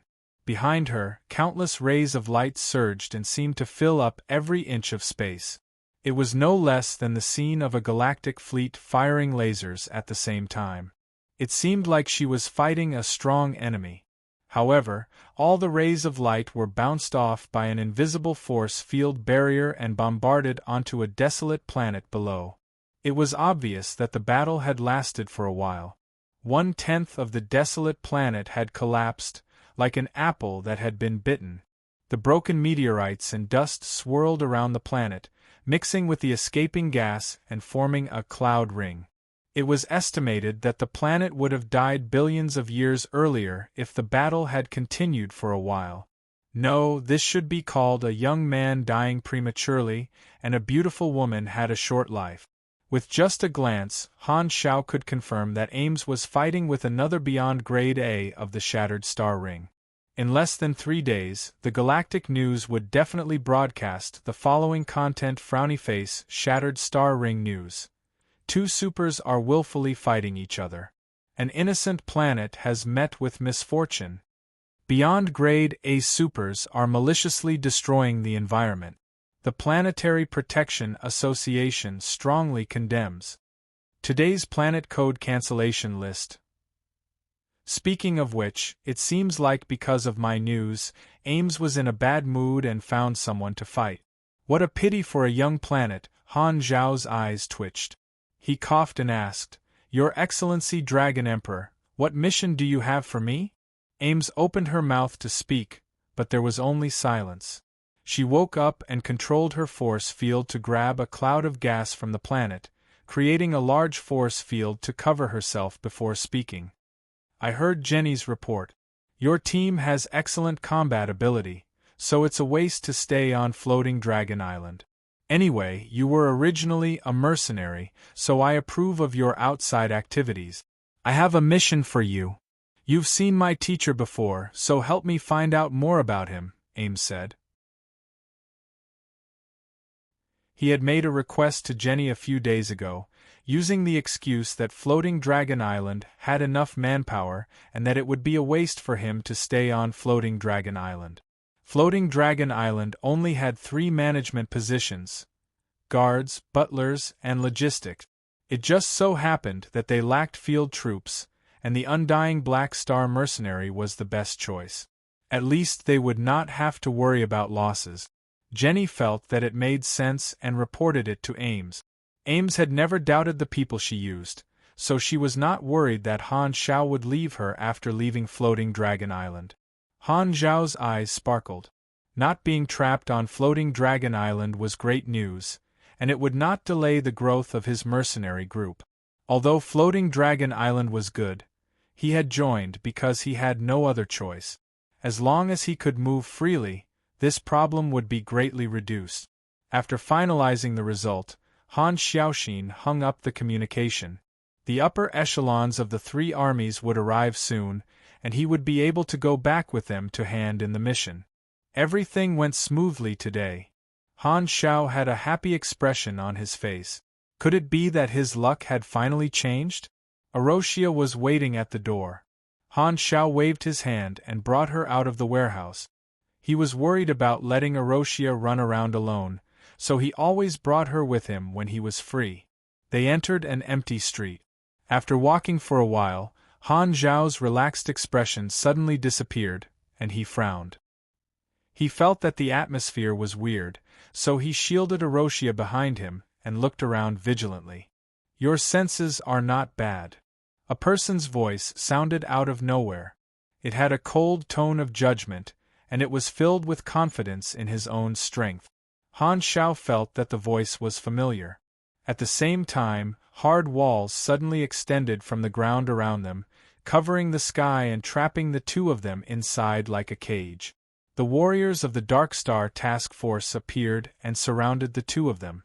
Ashes stood at the front and looked at Han Xiao with an expressionless face, as if everything was under his control. "Black Star Mercenary Captain, we need your cooperation. Come with us, and you will suffer less if you don't resist."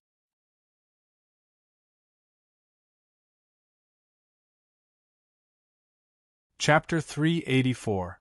2 days ago, Darkstar had killed people and coincidentally saw through Peggy's lie, so they changed their strategy. They did not have to look for a needle in a haystack in the universe. Since the secret message bead had fallen on Floating Dragon, they only needed to lock onto the organizations that had participated in the battle at the docks and find out who had picked up the bead. The mercenaries were the initiators of the battle at the docks and were the focus of attention. Ring, Blades, and Purple Gold were all arrested. Only Han Zhao's Black Star had the power to move around outside. Ashes was not stupid enough to break out of prison, so there was no need to think about it. Han Xiao was the best target. That was why this ambush was set up. Capture Black Star, control this mercenary group leader, make him listen to orders, use his identity to get in and out of the prison, and find out if the secret message bead had been picked up by other mercenaries. Originally, the first rule of the Dark Star Task Force Operations Manual was, during field missions, in order to reduce the risk of exposure, try not to use force if you can bribe the target with money, because most of the time, the money spent could be taken back. However, in Dark Star's knowledge, the mysterious organization that was plotting the secret message bead was hidden on Floating Dragon and knew the truth before them. It was very likely that they had contacted the mercenaries before them. After the incident of Peggy's deception, Ashes did not want to be fooled again, so he decided to use force directly. As a member of a large violent terrorist organization, he always had a sense of superiority when facing mercenaries. They were like the god of death hidden in the dark, cool, and stylish. Mercenaries, on the other hand, were like country bumpkins who would do anything for money. They had no beliefs and were not even as good as bounty hunters who specialized in hunting down wanted criminals. It was simply frustrating. For those of us who are out there, we pay attention to style. When he reported his background, the feeling of, "I'm from Dark Star, and I'm a mercenary," were completely different. Dark Star's name was feared by countless races. In comparison, although the mercenary industry was extremely large, it was like a plate of loose sand. The difference between good and bad was like the difference between a stone and a sand castle. If it was a large army such as Ring or Blades, Dark Star would take them seriously. However, the leader of a mercenary group with a size of 50 people whose strongest was only grade B? Wouldn't that be a piece of cake? "Who are you?" Han Xiao narrowed his eyes and asked deliberately. "Let me give you a piece of advice. If you want to live a little longer, put away your curiosity and don't ask about our identities. Don't get yourself into trouble," Ashes said indifferently. He thought that Han Xiao would be very surprised by the identity of this group of ambushers. However, He did not know that the witness on the night of the slave kidnapping was Han Xiao. He thought that this was the first time he had met Black Star, so he tried to be mysterious and put pressure on Black Star. He did not know that Han Xiao had already figured out his background. Han Xiao looked around. The walls built by ashes formed a cage like a coliseum. A total of 8 Dark Star warriors surrounded him in the middle. Other than Ember, the other 7 were not weaklings either. The soldiers of the Special Task Force were all Grade B supers, and they were all eyeing Han Xiao. 7 opponents of the same grade plus Ashes, who was a Grade B, were not just 1+1. With the combination of various abilities, Han Xiao was not sure how long he could last. Furthermore, he had Erosia with him, so the situation was very dangerous. Han Xiao opened the mechanical suit's communication channel, but he could only hear the buzzing sound of electricity. His face darkened. "Don't waste your time. There are powerful signal jammers nearby. You can't call for reinforcement." Ash's tone was cold. What he meant was that no one would come to save him even if he screamed himself hoarse. "Looks like you think you have me." Han Xiao remained calm and said, "Anyway, I have nowhere to run. What do you want me to do? Maybe we can discuss it. I don't want to fight a meaningless battle." "We want you to ask the mercenaries about the whereabouts of a black bead," Ashes said. Hearing this, Han Xiao's expression did not change. He quickly analyzed in his mind. Looks like Darkstar probably got the truth out of Peggy's mouth. They probably also know that someone is impersonating them and competing for the secret message bead, but they don't know that it's me. The attack this time was not because I was exposed, but because I happened to be one of the targets. This is very important. They don't know that the bead is with me. If they pretend to cooperate and pretend to be polite, they might be able to get away with it. He was more concerned about how Darkstar had unearthed. At this point, it seemed that he was just coincidentally used as a model mercenary. The fact that he was impersonating Darkstar was not exposed. It was not that he could not consider compromising with Darkstar. After all, there was an insidious method called infiltrating the enemy. If handing over the secret message bead could be exchanged for the qualification to join Darkstar, it was also an option. However, the risk was unknown and difficult to measure. Han Xiao narrowed his eyes and acted as if he did not know what the bead was. He said, "This is just a small matter. I can help. There's no need to use force." Ashes took out a transparent box containing many sand-sized nanorobot insects. He injected them into the body to control the brain and heart. He could take his life at any time. He said, "After you inject this, we'll talk about cooperation." "Looks like I have no other choice." Han Xiao shook his head. The mech instantly attached itself to his body. After injecting nanorobots, his life and death were controlled by others. He could not be at the mercy of others. In that case, there was only one way. Beat them up. Click, click, click. Electromagnetic guns popped out of the mech's grooves one by one. Electric energy burst forth, surrounded by thread-like lightning. Han Xiao not only held the guns with both hands, but the remaining guns were also controlled by energy and fired in all directions. Two, in an instant, bullets flew. The intertwined tracer trajectories of blue lightning spread out with Han Xiao as the center, like a blooming dark blue rose. The battle suddenly erupted. Han Xiao used the sliding shots, control vision to increase his firing speed, and magnetic vision, data flow to increase his machinery affinity. He even used surging mechanical force and overload to increase his explosive power. The soldiers of the Darkstar Special Task Force were shocked by this firepower. They all dodged and blocked in different ways. What a waste of time. Ashes controlled the dust to turn into a shield and block the bullets with a calm face. To him, as long as the enemy's grade was lower than his, no matter how they fought, it was all for show. As long as they were not immune to his Esper ability, any enemy could be killed instantly. With his Esper ability activated, his sense of touch extended, and his vision changed. Ashes could clearly see the atomic structure of Han Zhao's body. The carbon elements were marked and glowed, spreading all over his body like a river. He was very familiar with controlling these carbon elements.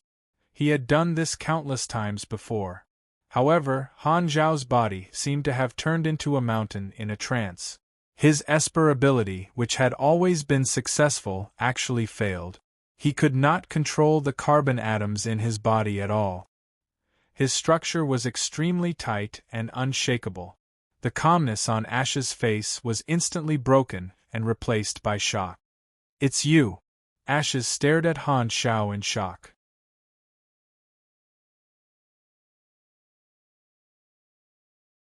Chapter 385.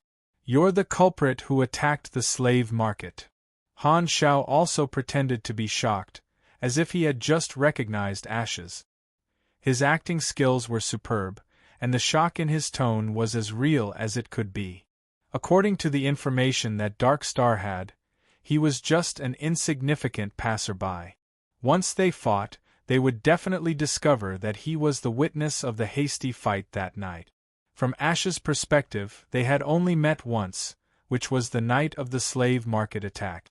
Therefore, it was normal for him to pretend that he recognized Ash's ability and treat him as the culprit.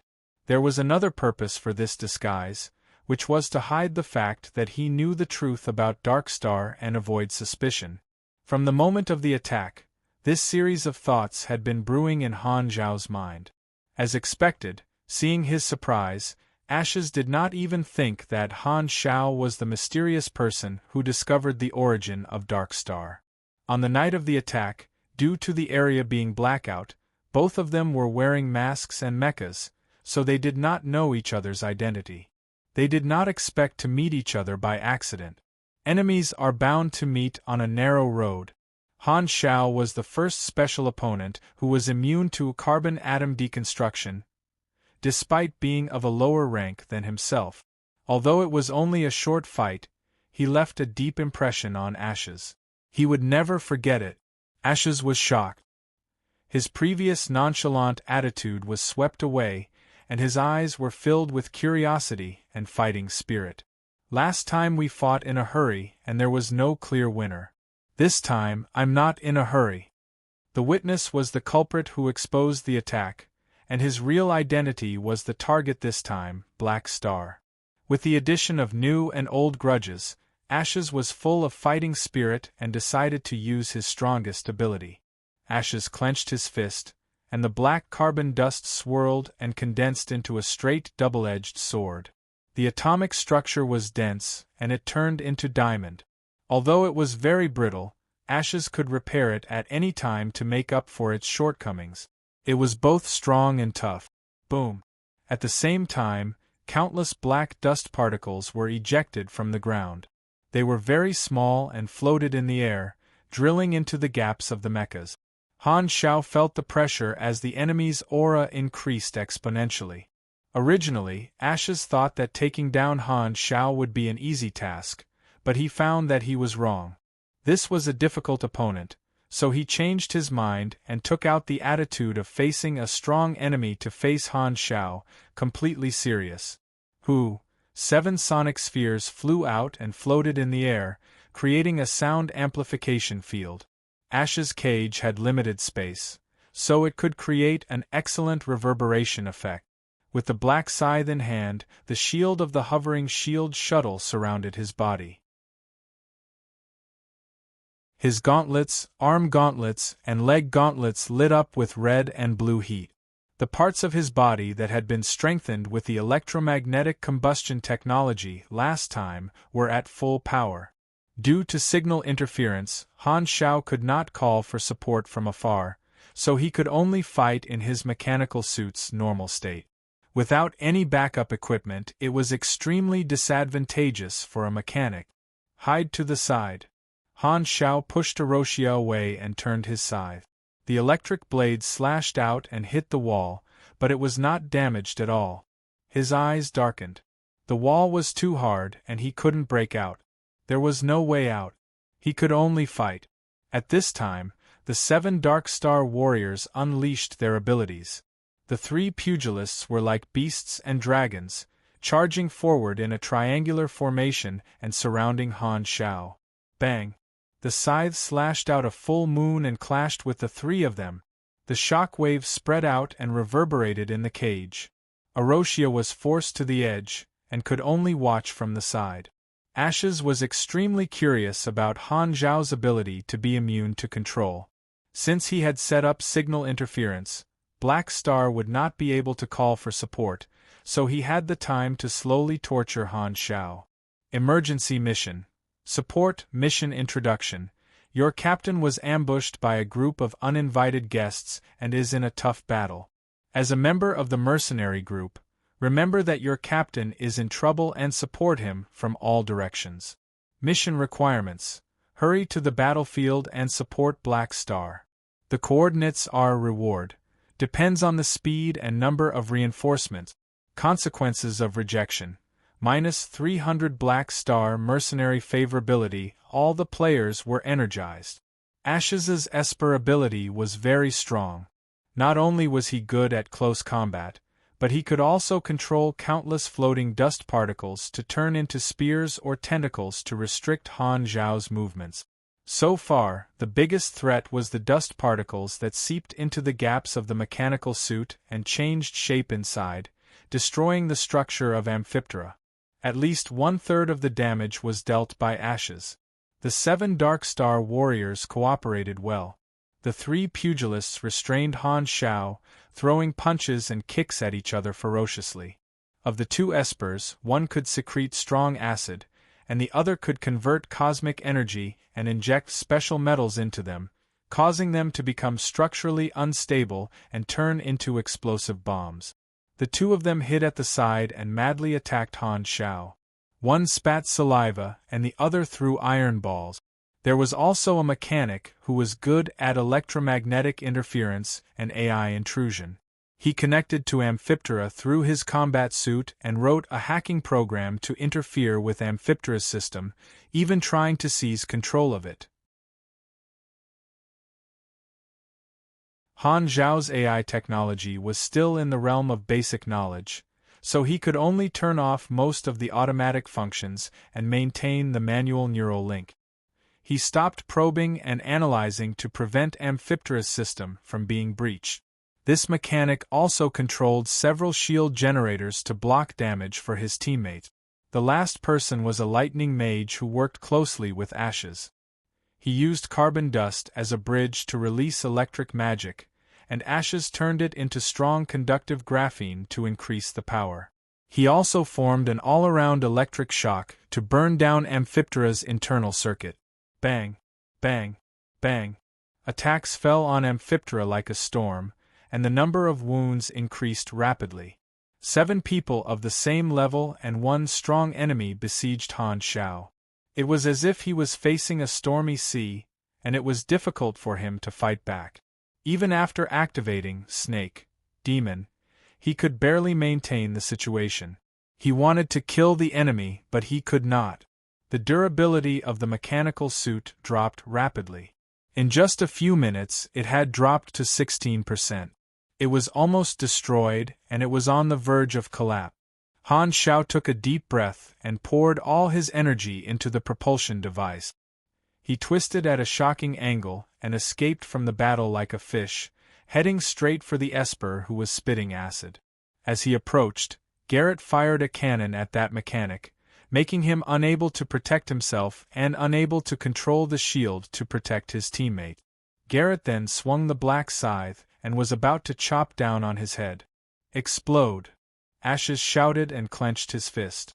Before Han Xiao attacked, he could give the damaged Amphiptera one last blow. In an instant, countless spikes bloomed inside Amphiptera. The mechanical suit was instantly riddled with holes, and it was about to fall apart. At this moment, a blurry white light bloomed, and the Amphiptera that was about to shatter miraculously gathered together. Its energy level was restored to its peak. Machinery continuation. What? Ashes was shocked and surprised. His sure-kill attack had failed to break Han Zhao's combat weapon. It was too late to stop it now. The Acid Esper originally believed that Ashes could stop Han Zhao in time, but he was shocked and could only watch as the cold light of the scythe expanded in his vision. At the same time, will burn. Swoosh.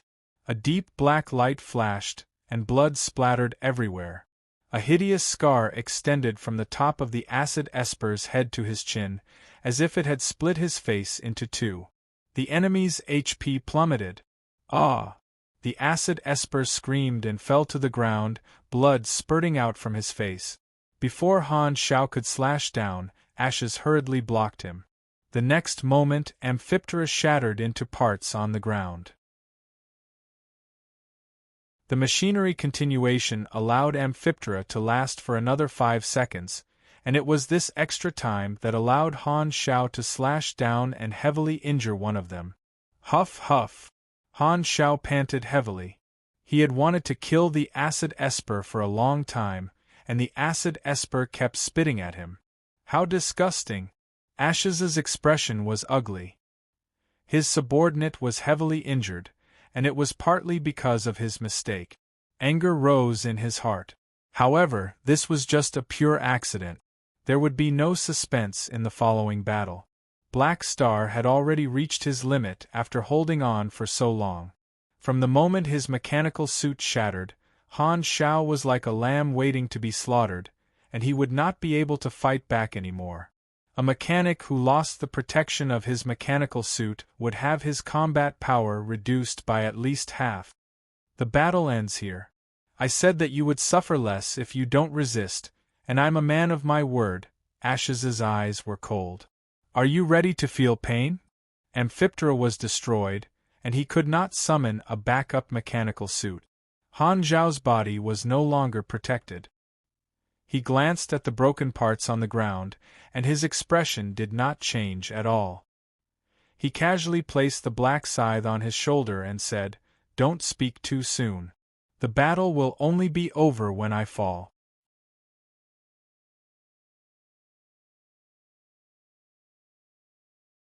Chapter 386. The ground was littered with broken parts.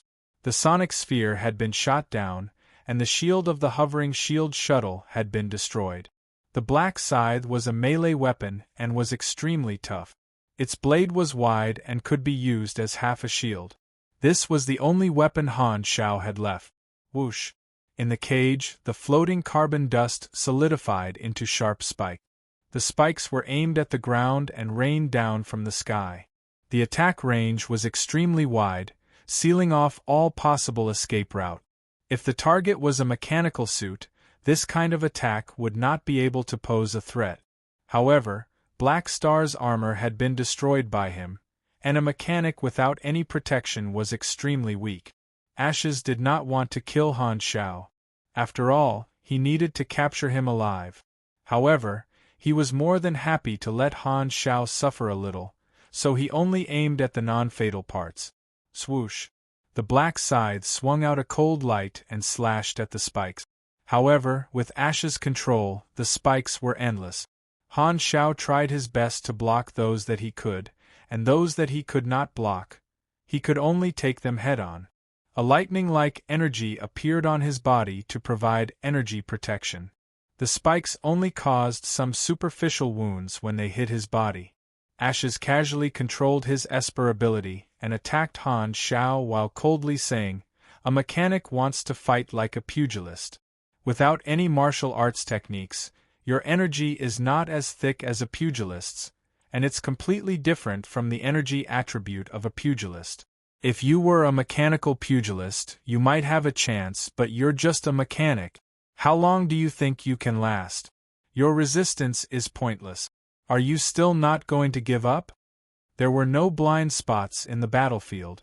The other Dark Star warriors were worried about being affected and left the attack range. They stood aside and waited for their captain to subdue Black Star. After all, Ashes could easily deal with an enemy that had lost its fangs, so there was no need for them to help. The outcome was already decided. Black Star would not be able to hold on any longer. Losing was only a matter of time, and it would not be too long. Boom! Suddenly, the ground cracked, and Han Xiao sprinted toward the Darkstar mechanic at the side like lightning. He did not block anymore and allowed the sharp spikes to hit him. With a shake of his wrist, the scythe split into 7 or 8 electromagnetic blades, rotating to form the shape of a drill, surrounded by electric arcs. Eat my lightning toxic dragon drill. With a roar, Han Xiao broke through the Darkstar mechanic's hastily formed shield and sent him flying far away. This person's combat suit was charred black, and the damaged areas were flashing with electric sparks. Lunatic, you're courting death. The expressions of the other Darkstar warriors changed. In the face of Ashes's concentrated attacks, they actually dared to give up on defense and attack. Although they were careless and allowed Han Xiao to succeed, this attack only caused the Darkstar warriors to suffer a small loss. They were all supers of the same level, so how could they be killed so easily? Because of this, Han Xiao was left wide open and received even more attacks. It was a life-and-death struggle. It seems that you are determined not to compromise. You have a lot of fighting spirit. Ashes praised from the bottom of his heart.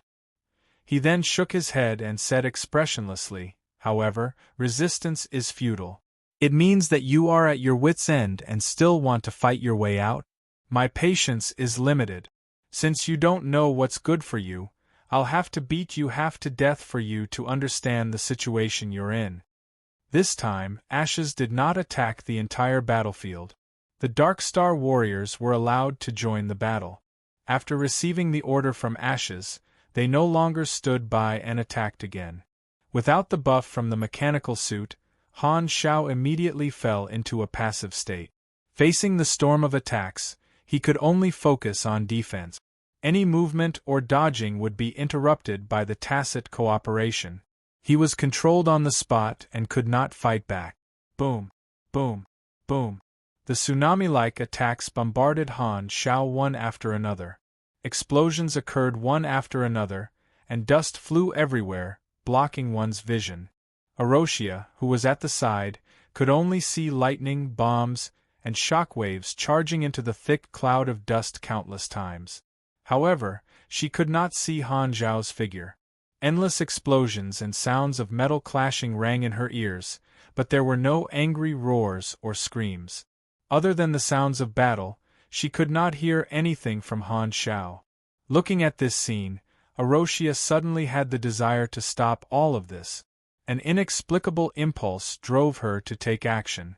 However, at this time, Ashes suddenly raised his hand, and everyone stopped attacking. It's about time. He should be heavily injured.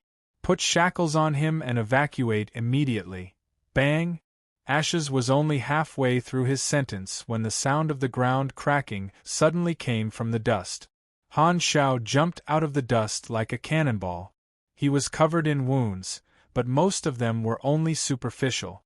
After taking so many attacks, he was only slightly injured. The energy in his body flickered as he slashed down with his scythe. Clang! The diamond arm and the scythe clashed fiercely. The echoes and sparks from the collision lit up Ashes's surprised expression. You're fine? Everyone was stunned. After taking such heavy damage, even a pugilist of the same level would be heavily injured, let alone a mechanic. However, after such a long time, Han Xiao was still alive and kicking. How could he take more hits than a pugilist? Heh! Han Xiao suddenly raised his head. Half of his face was covered in blood, and he looked a little miserable. However, it was full of mockery. He let out a hoarse and low laugh. Is this all you've got? Are you scratching my itch? Ashes's face was pale. He raised his energy again, and his Esper ability erupted. A pile of carbon particles turned into a long snake and slammed into Han Xiao's chest, pushing him back into the dust and pressing him to the ground. Continue to hit him. Ashes roared. So what if you can withstand it? You're just a live target. We're the ones who have the initiative. The Darkstar warrior took a deep breath, raised his spirits again, and attacked Han Shao a second time. This time, the momentum was even fiercer. Ashes attacked viciously, and his eyes were fierce. He had no intention of stopping at all. Seeing this, Aroshia's eyes flickered. She took a few steps forward, picked up the electromagnetic gun that Han Shao dropped, raised it with both hands, and fired at Ashes. Ding! Ding! The needle-like bullets bounced off his diamond skin. Ashes turned around and snorted. He waved his hand and controlled the carbon particles in Aroshia's body, slamming her to the ground and immobilizing her. When he launched the ambush, Ashes had sensed that Aroshia was just an ordinary person, so he did not take it to heart and let her stay on the side. At this time, she fired 2 shots, but Ashes did not care. He controlled Aroshia and immediately turned back to focus on Han Shao. After a while, the terrain was changed by the fierce battle. Han Zhao's position became a nearly 1-meter deep pit. Thick dust filled the air and blocked his vision. Stop! Ashes's breathing was slightly rapid. His Esper ability had consumed a lot of energy. The Dark Star warrior retreated. His forehead was slightly sweaty, and he was also tired. As they stopped, the audience quieted down. Is he still alive? The Dark Star warrior looked at the pit. Not dead yet. I can feel his aura. It's very weak. This time, he's really half dead. Ashes's tone was firm. However, in the next moment, Ashes's face suddenly changed. The weak aura in his perception strangely grew stronger and recovered at an incredible speed. In the dust and smoke, a figure slowly climbed up. As if there was some kind of magic, he caught everyone's shocked gaze. Ta-ta-ta, every footstep was like stepping on Ashes's heart. First, a black scythe came out of the smoke. It was full of cracks. As soon as it appeared in front of everyone, the black scythe immediately shattered into a pile of debris. Then, Han Shao walked out. Everyone's eyes turned to him. The next moment, everyone's eyes were filled with disbelief. Although Han Shao was covered in dust, all his wounds had disappeared. He twisted his neck and made a cracking sound. He was full of energy. His tone was lazy, as if he had just woken up from a nap. You guys are done? Ash's face was filled with shock. Why could Han Zhao's injuries heal on their own? Could it be that he had the ability to regenerate? Even the scythe made of alloy was shattered, but he was completely fine. Han Shao was still as strong as before. He was even stronger than alloy. The one who was beaten up was tired, but the one who was beaten up was full of energy. How the hell were they going to fight this? Han Shao stared at the Dark Star players. He smiled and stretched. If you guys aren't done, I'll play with you guys a little longer. He had already issued the mission to the players, so he was not worried at all. Moreover, he had Aurora's character card. It only had one effect, full HP. It was simple and could be used 6 times. Just now, when his HP fell below 5%, he used it once and returned with full HP. Han Shao was already very tanky. With this ability, not to mention delaying, these Dark Star players would not be able to kill him even if they exhausted themselves. Ash's expression changed several times. Shock, horror, shock, and solemnity flashed through his eyes.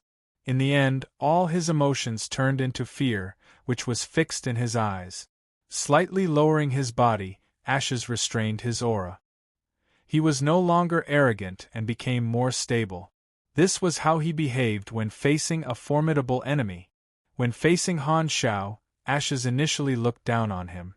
When he realized that Han Shao was an enemy who was immune to his killer move, he put away his carelessness and adopted the attitude of facing a strong enemy. He thought that he had taken him seriously enough, but he realized that he had still underestimated his opponent. From the beginning of the battle, in a short period of time, Han Shao had constantly surprised him. Ash's impression of Han Shao had changed for the second time. Ashes stared at Han Shao and said word by word.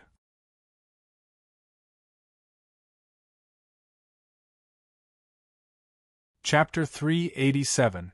The Dark Star warriors all looked at Ashes, wondering what they should do. Ashes stared at Han Xiao and fell into a dilemma. Firstly, they had wasted more time than expected. He thought that he would be able to take down Han Xiao very quickly, but he did not expect him to have such a troublesome ability. Secondly, he did not know how strong Han Xiao's regeneration ability was and how many times he could recover. Ashes believed that Han Xiao definitely had a limit, but the problem was, how long would it take to force it out? Han Xiao's toughness far exceeded the average level of a mechanic. Although they had heavily injured him once, there was a limit to their energy and stamina. Everyone's breathing quickened, and their chests rose and fell rapidly. The continuous high-intensity attacks had tired the Darkstar warriors, and they were unable to maintain their peak condition. Should they retreat or continue? Ashes hesitated. This time, he suddenly saw Han Xiao look up at the dome of the cage wall with a playful expression. Before they could react, a violent explosion sounded outside the cage. The wall vibrated and cracks quickly appeared. Boom! The wall above their heads suddenly exploded, and the light of searchlights pierced in. A few spaceships floated in the air, and their laser cannons were aimed at the Darkstar warriors. "Put down your weapons and surrender immediately!" Herluz shouted through the loudspeaker. The Darkstar warriors' expressions changed. **T, the guards are here. The ambush was only set up a few minutes ago, and there were no patrols nearby. Could it be that a group of guards just happened to arrive? He's so lucky." From the start of the ambush to the end of the battle, less than 10 minutes had passed. As the speed and reaction speed of supers increased, they could complete more and more actions every second. The flow of time during a battle would slow down in one's senses, and every second would be slowed down by dozens of times. Both sides who were evenly matched would be able to grasp the slightest detail. The battle was very intense, but in the eyes of ordinary people, they could only see illusions and flashes of light. It's not a matter of luck. The people on the spaceships are all Black Star's subordinate. He must have called for reinforcements. How did he break through the signal interference? Someone asked in disbelief. Ashes stared at Han Xiao and said in a deep voice, "I admit that I underestimated you. Black Star, I will remember your name. Retreat." As soon as he finished speaking, the cage suddenly collapsed, turning into black dust that flew all over the sky, interfering with the detectors and vision. At this time, Ashes took out a metal tube, grabbed both ends of the tube and twisted it, activating the device. A blue light spot appeared in the middle of the tube, emitting a halo that covered an area of 3 meters. The Darkstar warrior quickly walked into the blue light area. Then, Ashes twisted the metal tube again, and the blue light spot suddenly shrank, turning into a flash of light. The people and dust in the area disappeared without a trace. As the graphite dispersed, Han Xiao wiped off the dust on his face and went to the place where Ashes and the others had disappeared. He squatted down and brushed away the dust on the ground, revealing a circular pattern. A directional short-range teleportation trigger. It should be a combination of space magic and quantum teleportation technology. It will leave almost no traces behind. We won't be able to catch up. Han Xiao shook his head and felt a little helpless. Darkstar's technology was much more advanced in comparison. Anyway, there was nothing he could do. The aircraft circled around and found nothing, so it could only land. Han Xiao casually completed the player's mission. The reinforcement forced Ashes to retreat, causing Darkstar's plan to kidnap and control him to fail. However, Han Xiao was not happy. Ashes' failure would definitely attract the attention of Darkstar. He had shown a lot of abilities, so he could not continue to keep a low profile. With the first attack, there was very likely to be a second one. Han Xiao did not have enough power to deal with such a large force at the moment, and even his mercenary group business would be in trouble. Tracing back to the source, it was only because this mercenary mission happened to encounter Darkstar's scheme. He was also very helpless. As long as he went to save the silvers, Regardless of whether he got the secret message bead or not, he would attract the attention of Darkstar. In the beginning, he did not know that Darkstar was involved in this matter. There was no turning back. At least he now understood Darkstar's goal and obtained the key secret message bead, so he had the initiative. Although he had forced Ashes to retreat, he had also successfully concealed the fact that he knew the truth and was still hiding in the dark. It's better not to return the secret message bead to Darkstar. The risk is too high. Darkstar is ruthless, and exposing too much will put me in danger, Han Xiao thought to himself. Are you okay? Herluz walked behind him and asked with concern. Han Xiao waved his hand. I'm not hurt. You guys came in time. This time, it was the players who took the initiative to ask for reinforcements. Herluz was skeptical at first, but now he was sure that Han Xiao had some kind of telepathy with these direct subordinates. Who are these enemies? Why did they ambush you? They're the thugs who attacked the slave market. I recognized the ability of one of them. They probably want to take revenge on me, Han Xiao said casually, turned around, walked toward Erosia, and helped her up. Erosia shook her head, indicating that she was not hurt. Han Xiao thought about it and said, Your body contains a very high energy reaction, but you don't know how to use it.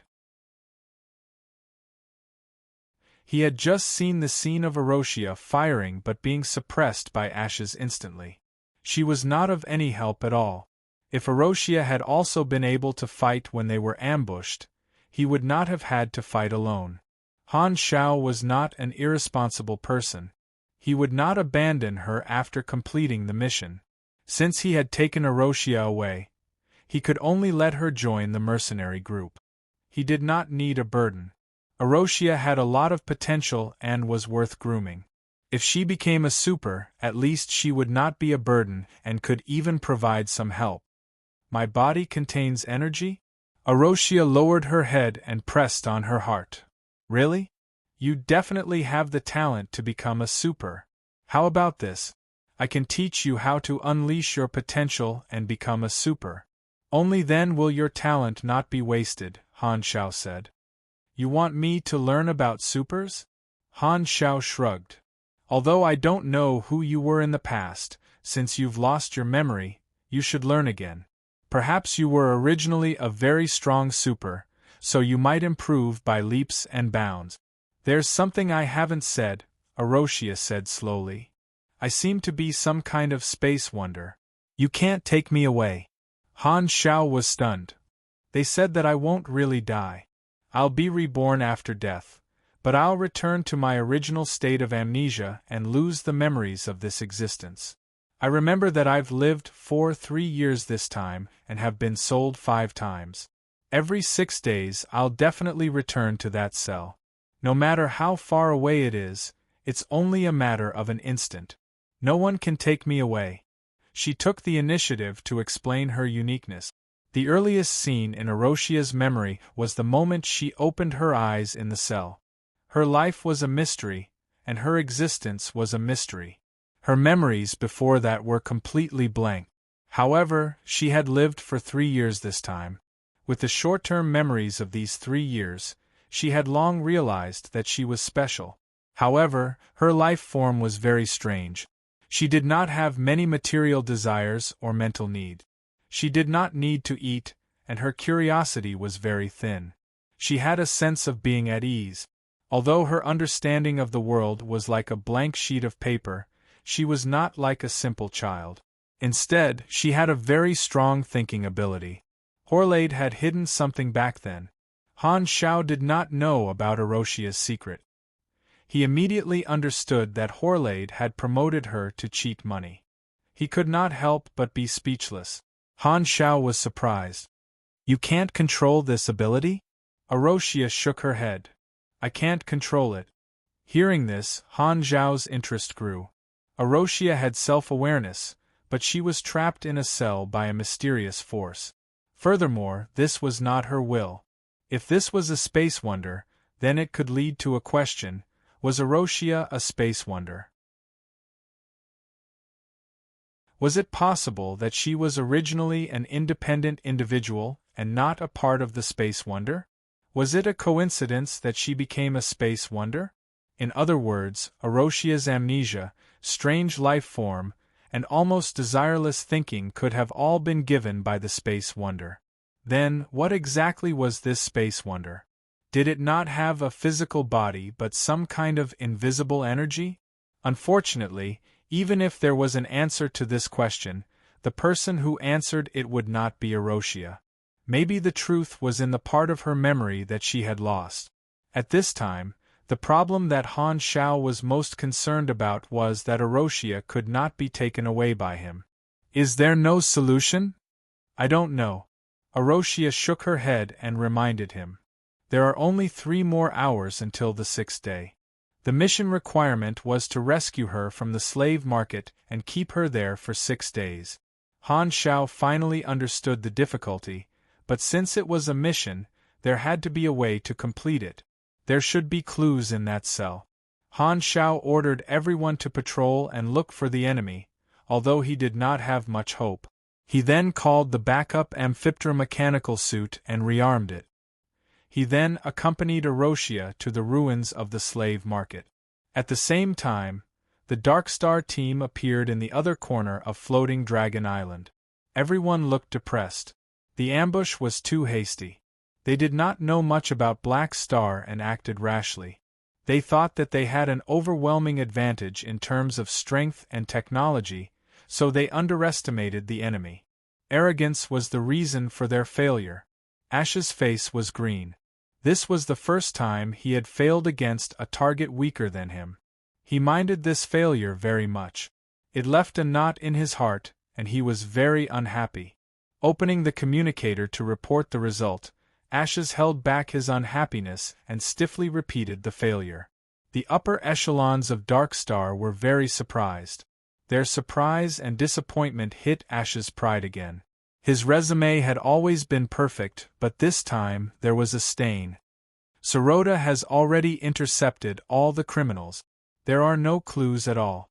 Only the mercenaries are left. There is an 80% chance that the secret message bead is in the hands of the mercenaries. Then, should I continue to look for opportunities to deal with Black Star? You failed once. Don't take the risk. Leave. The upper echelon sighed. The veins on the back of Ash's hand bulged.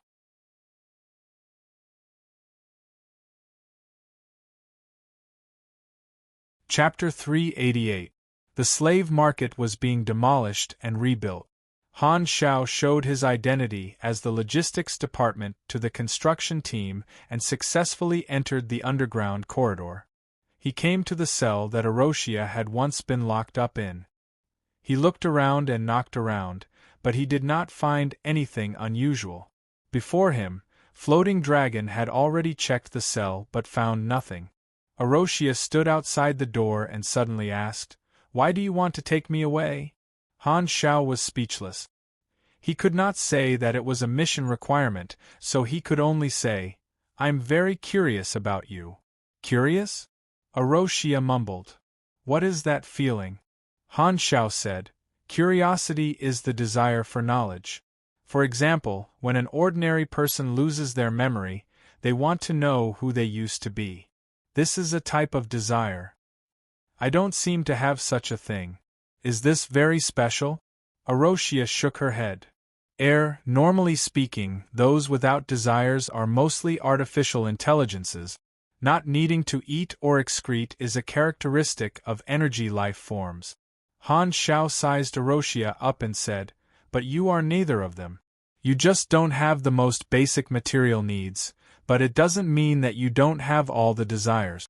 Don't you have anything you want?" Aroshia thought about it carefully and said, "I don't think so." "Are you sure? Since you asked me, this is because you want to know what desire is." Han Shao said, "Without desire there is no life. Desire is the sense to experience life, and it can be said to be all the motivation for life to act. Therefore, a life form like yours is very special." Aroshia tilted her head and thought for a while before saying, "You want to teach me how to use the energy in my body because of your own desire?" Han Xiao said honestly. I want you to become stronger and become my combat strength. He had figured out some ways to communicate with Erosia. There was no need to hide, just directly stating his intentions. Erosia still had an indifferent attitude. I won't die, so why should I become stronger? There's no meaning in being strong or weak. Well, I should say that existence itself is meaningless. Han Xiao thought about it and said, but if you die, your memory will be reset again. You will forget the short-term memory this time, and the reborn you may not be the current you. Once you are reborn, you will have to start from the beginning again and repeat the same thought process, wasting the same amount of time to achieve the current result. Becoming stronger can help you avoid being reborn and prevent yourself from being killed by others or disasters. Pausing for a moment, Han Xiao continued, as for the so-called meaning, you don't need food or excrement to survive, so you can't experience survival. For an existence like you, if you just sit there in a daze, a day or a year will pass in the blink of an eye. Since that's the case, why don't you take the initiative to find something to do and give your life a meaning? Is that so? Erosia muttered to herself for a while, then nodded and said, Thank you. It's been a pleasure chatting with you. No one has ever talked to me so much before. In the past 3 years, outsiders only had 2 impressions of her. One was that she was a space wonder, and the other was that she was a slave who couldn't run. No one had ever treated her as a normal individual. You're welcome. It's just a casual chat. There were no clues in the cell, so Han Xiao had no choice but to stop. He casually chatted with Erosia and waited for the approaching time limit to see what would happen. Time passed second by second, and when the last minute passed, a change happened silently. Erosia was still standing outside the door and did not return to the cell. She took a few steps back, then lowered her head to observe her body. There was no abnormality, so she retreated further and further away. The visitor from afar has been completed. You have received 0 experience. Han Xiao was shocked, and his eyebrows were raised so high that they almost flew off. He had done almost nothing, and the space wonder that even floating Dragon Island could not solve was eliminated just like that. It was definitely not that simple. You have triggered Grade A Hidden Chain Mission. Note, this mission is a chain mission. The next phase will only begin after the previous phase is completed. First phase mission. Teach Erosia and help her awaken her Esper ability, control the energy in her body, and reach Grade B reward. 520 experience, random reward, plus 5 Rista favorability failure condition. Death of Erosia, a running type Grade A hidden mission. Han Xiao was shocked. This was usually the configuration of a large-scale main storyline event. There was no information about this storyline in his previous life, which meant that no one had triggered Erosia's storyline. This was an unknown event, and he was more and more certain that Erosia was not simple. The mission name was Restart. What did it mean? Also, who was this person called Rista? I think I can leave. Erosia was confused. What did you do to me? I don't know.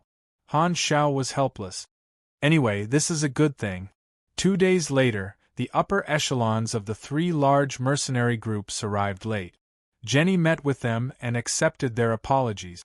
She finally released Goa, Porter, and Sereni's teams, who had been locked up for many days.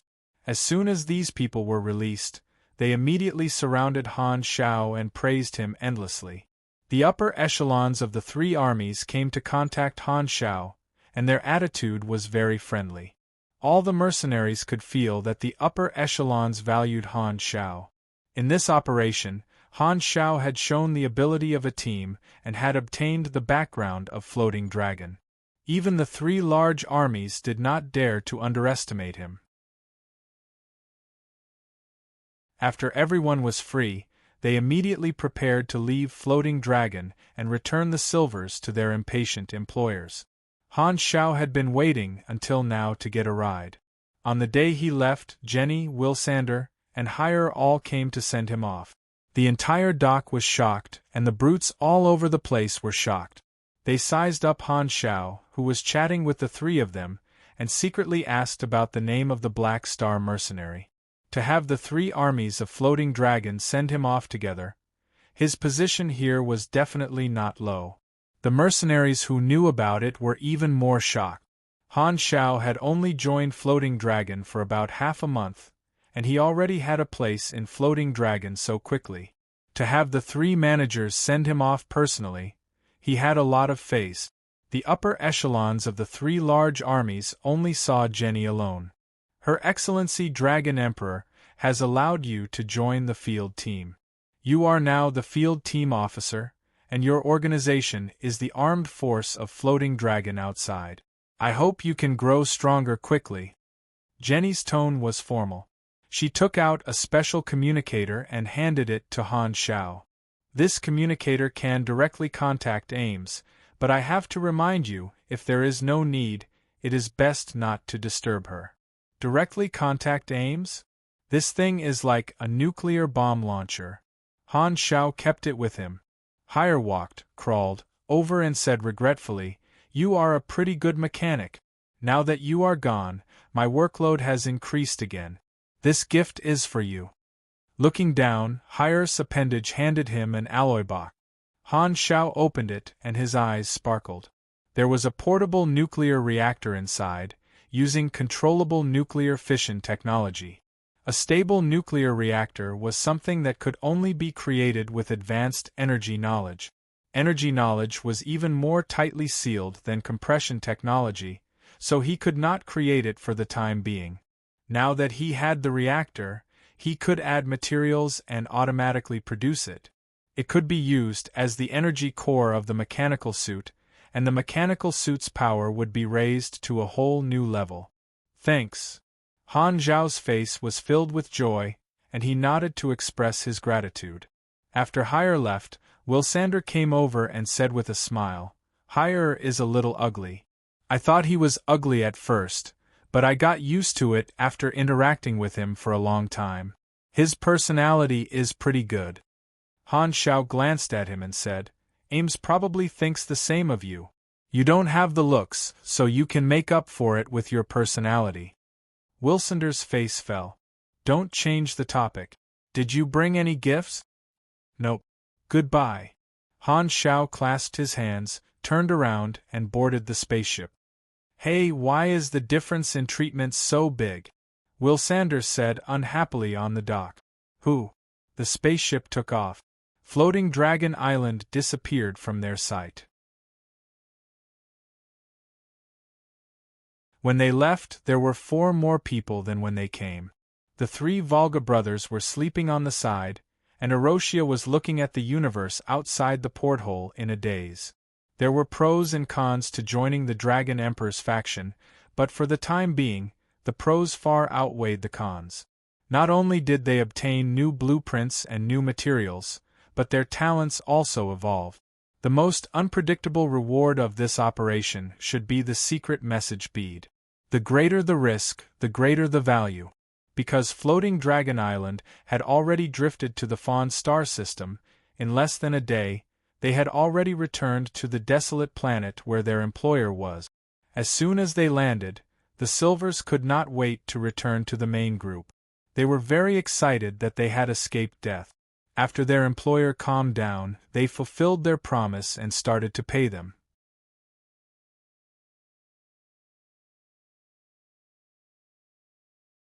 Chapter 389. Sky Ring, Blades, and Purple Gold wanted money, and Han Shao wanted the 2 advanced knowledges of the compression technology. After the employer gave the reward to the 3 armies, he came to Han Shao and thanked him seriously. The employer valued the 3 armies, which were more famous, and the biggest reason he hired Black Star was that the other mercenary groups went back on their word. Those cowards were not willing to go to Floating Dragon Island, so there was no one available. Who would have thought that in the end, it was this small mercenary group that was added temporarily that played a crucial role. "Without you, my companions would not have been able to come back safely." As he said that, The employer and all the rescued silvers put down their superiority as universe nobles and bowed to Han Shao solemnly, expressing their gratitude in silver culture. Goa and the others received the same treatment and felt a little ashamed. They knew that this was all thanks to Han Shao. They had been locked up the whole time, and it was Han Shao who turned the situation around and completed the mission. "It's a pity that 2 of your companions died in an accident," Han Shao said. "Sigh, they were unlucky. It's not your fault. The shattered star ring is too dangerous, and we will be leaving soon. I hope to hire you as guards to protect us home." The 3 armies declined politely. They were not willing to go so far. The Sea of Star Spirits was 2 star fields away from the shattered star ring. Even with the Stargate that could cross star fields, it would take too long to go back and forth.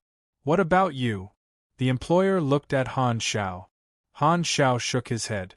"Sorry, it's too far. It's not within my business scope."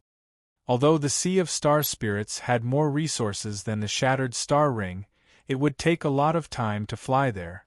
Anyway, it was all about earning money and doing missions. He preferred to get the resources locally.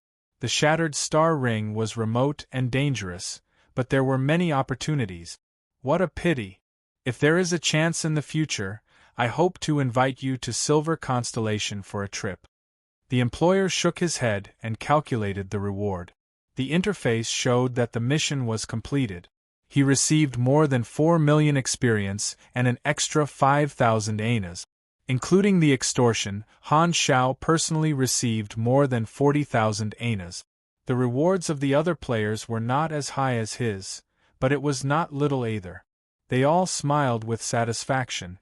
The communicator vibrated and received the content of 2 knowledges. This was the special reward that Han Shao received alone.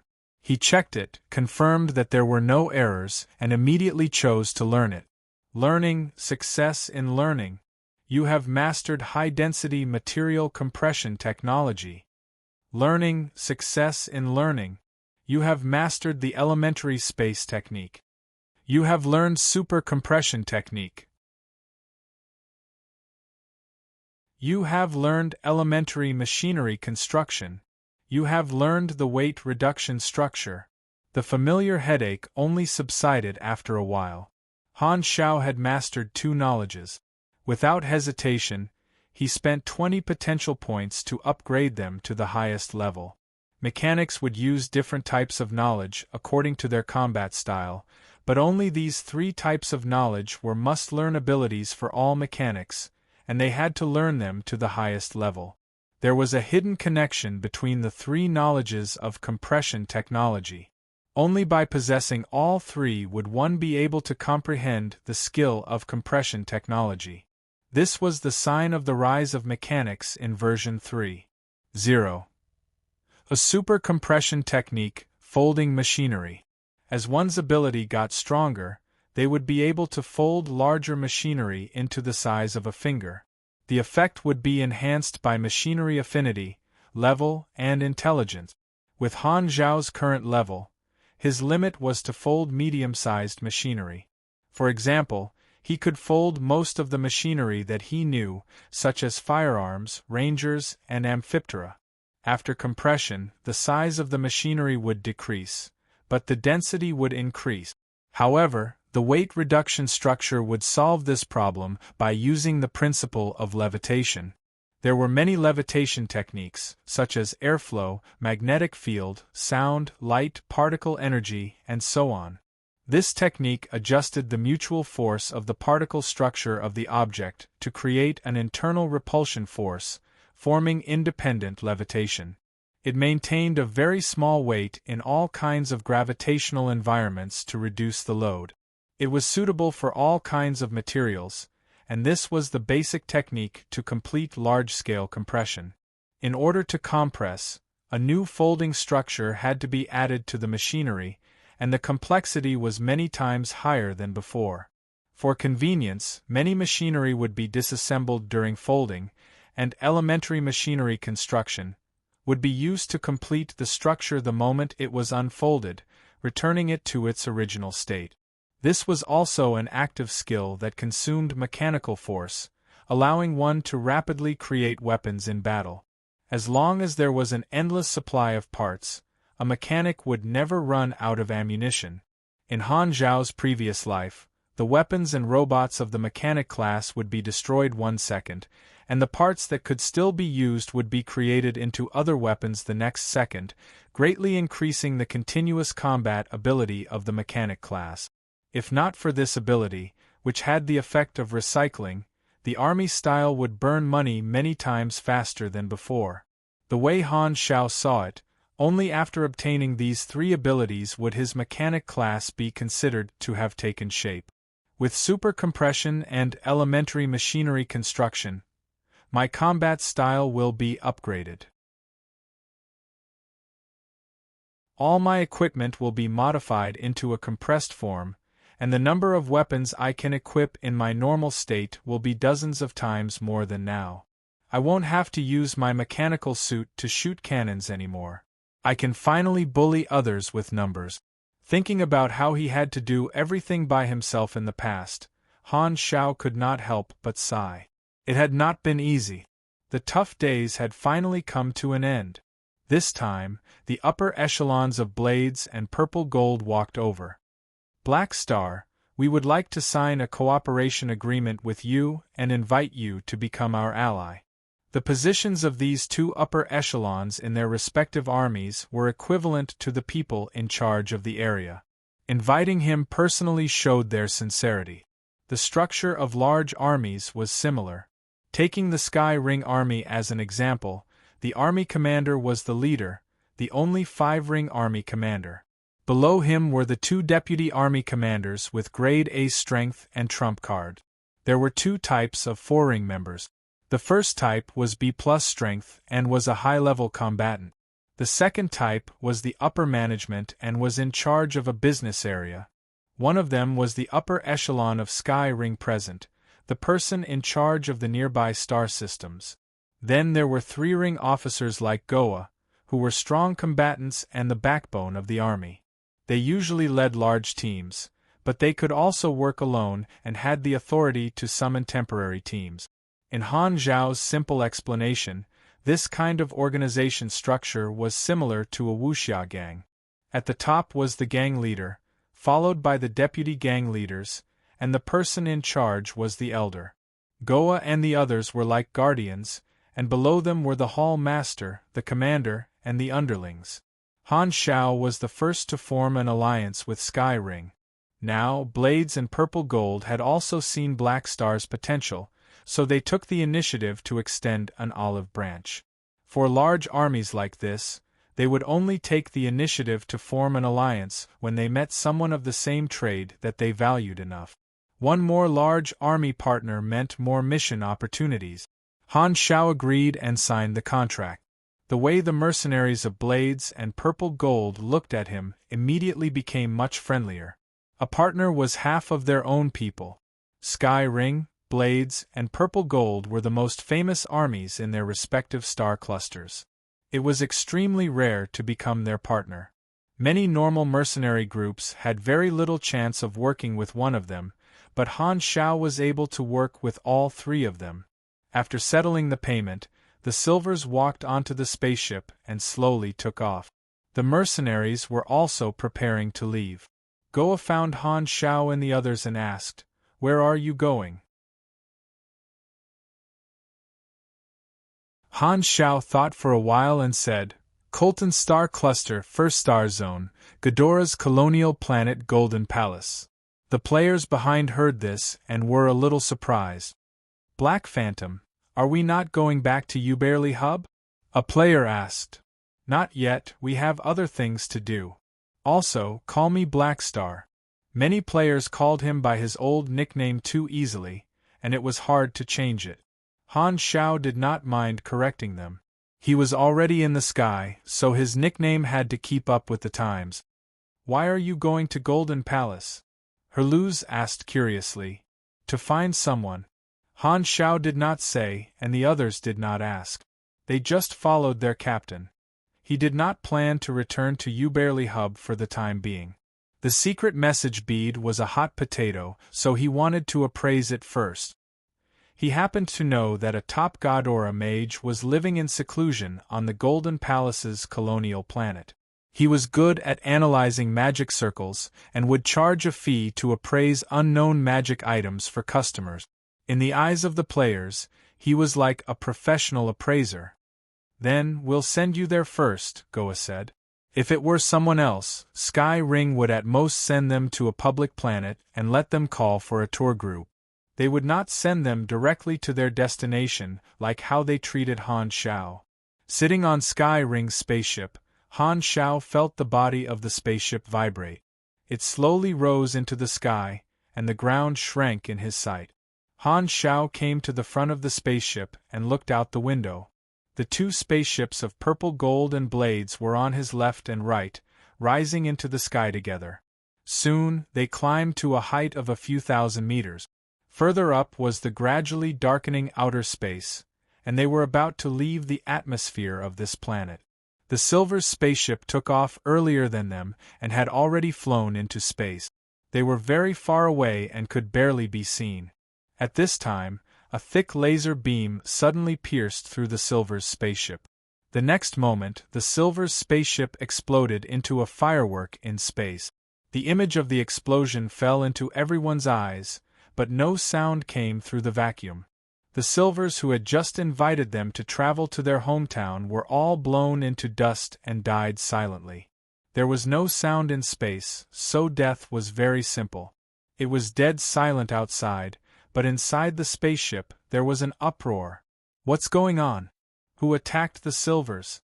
The Sky Ring mercenaries exclaimed with shock on their faces. At this time, space ripples appeared in space, and the huge dark star mothership left its stealth state. Small battleships left the mothership one after another and flew toward them like dense black locusts. Their targets were the three mercenaries' spaceship. All the brutes who might have seen the secret message bead were captured. Dark Star did not find the bead, so the mercenaries were the only targets left. They were the most likely targets, but they did not know who had picked it up. Therefore, Dark Star decided to capture all the mercenaries. After Ashes failed, Dark Star did not hesitate to send Sarota's fleet to the planet where the Silver's employer was and capture all the mercenaries. The thing inside the secret message bead was a product that Dark Star spent tens of millions of anas to buy. It was a key tool to carry out the strategic plan to deal with Godora, so there was no way they would let it go. "It's Dark Star." Recognizing the famous Dark Star mothership, everyone was shocked. "We have never interfered with Dark Star, so why did Dark Star attack us? Plus, they sent an entire fleet to deal with 3 spaceships.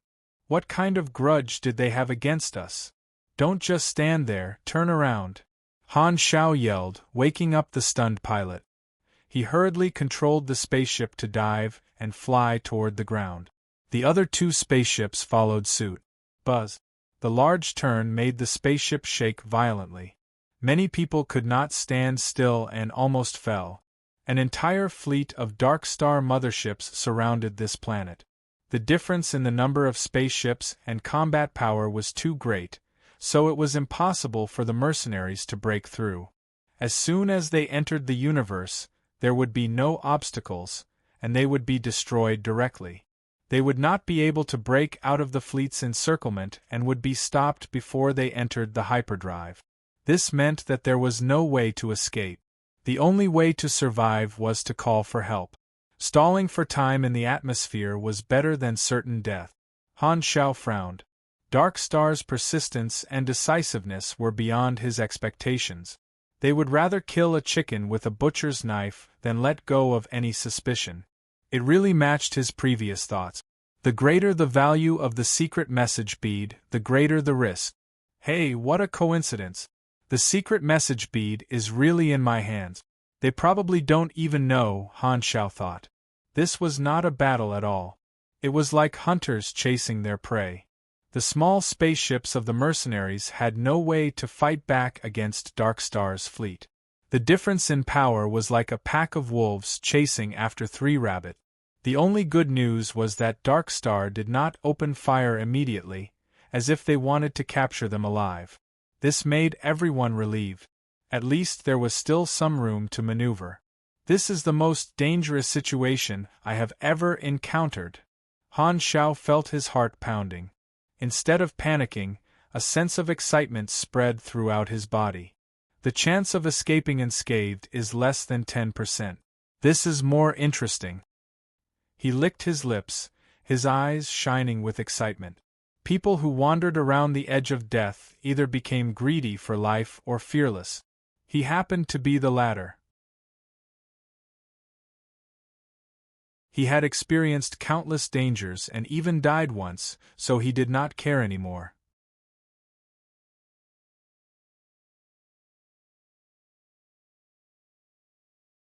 Chapter 390. While the spaceship was diving, the pilot controlled the spaceship's communication system and sent out a distress signal to the regional channel. An invisible wave spread out into the vast universe. The regional channel was like a public channel in the eyes of the players. All the spaceships that passed by this area could receive it. This is the Fawn Star System, the territory of the Holy Stone Civilization and the Black Raven Civilization. There are frequent border conflicts, and the armies of the two civilizations are stationed nearby all year round. They have set up a high-power signal receiver that is very sensitive to all kinds of waves. The radiation of the stars is always operated at a high power level. On the detectors of both sides, this area is as bright as day. If Dark Star blocks the signal, it will be like a shadow appearing out of nowhere, and it will be impossible to hide. Holy Stone and Black Raven, who are on high alert, will be worried that the shadow is a strategic move of each other and will definitely be attracted here. Goa explained and quickly said, "Therefore, I have a 50% chance that Dark Star did not set up a signal block." Buzz buzz. The communication between Blade, Porter, and Serene appeared on the screen. Their voices were anxious as they discussed their strategy. They also sent out a distress signal, but Serene was very pessimistic. Even if someone received our distress signal, the problem is, who would dare to come? It's Dark Star that attacked us. Holy Stone and Black Raven might come to watch and prevent Dark Star from having other intentions, but they might not be willing to waste their military power to save a bunch of unimportant mercenaries like us. They are not Ghidorah and have irreconcilable hatred with Dark Star. They might not want to mess with Dark Star. The three of them looked at the upper echelons of their respective armies, and the upper echelons nodded calmly. We have already contacted the army commander. He will come to save us. We are sending out an emergency dispatch order to the teams in the nearby area. We are afraid of Dark Star, but we will not let them do whatever they want, and we will not give up on our own people. The army commander is gathering the fleet and sending out a call to all partners. We have to protect ourselves and stall for time. Someone will definitely come to save us. All the mercenaries were energized. Their faces were serious, and a sense of honor rose from their hearts. Their morale recovered, and determination and hope appeared on their faces. A large army is indeed extraordinary. Their cohesion is very strong. Han Xiao was secretly envious. The large army had been established for many years, so naturally, it had its merits. Although it was a mercenary group that did not rise early without benefits, it was able to gather experts from all walks of life to work for it. They definitely knew how to build a sense of belonging. Although many members knew this, it was undeniable that most of them enjoyed it. After all, having an organization that would not abandon their teammates would allow them to build bonds in the cold universe. Even though Dark Star was infamous, Sky Ring, Blades, and Purple Gold were not to be trifled with. Other than their own strength, they also had a complicated network of connections in the mercenary industry. They had many collaborators, and all of them were extremely strong. What Dark Star had provoked was not just 3 large armies, but half of the mercenary industry in the 3 nearby star clusters.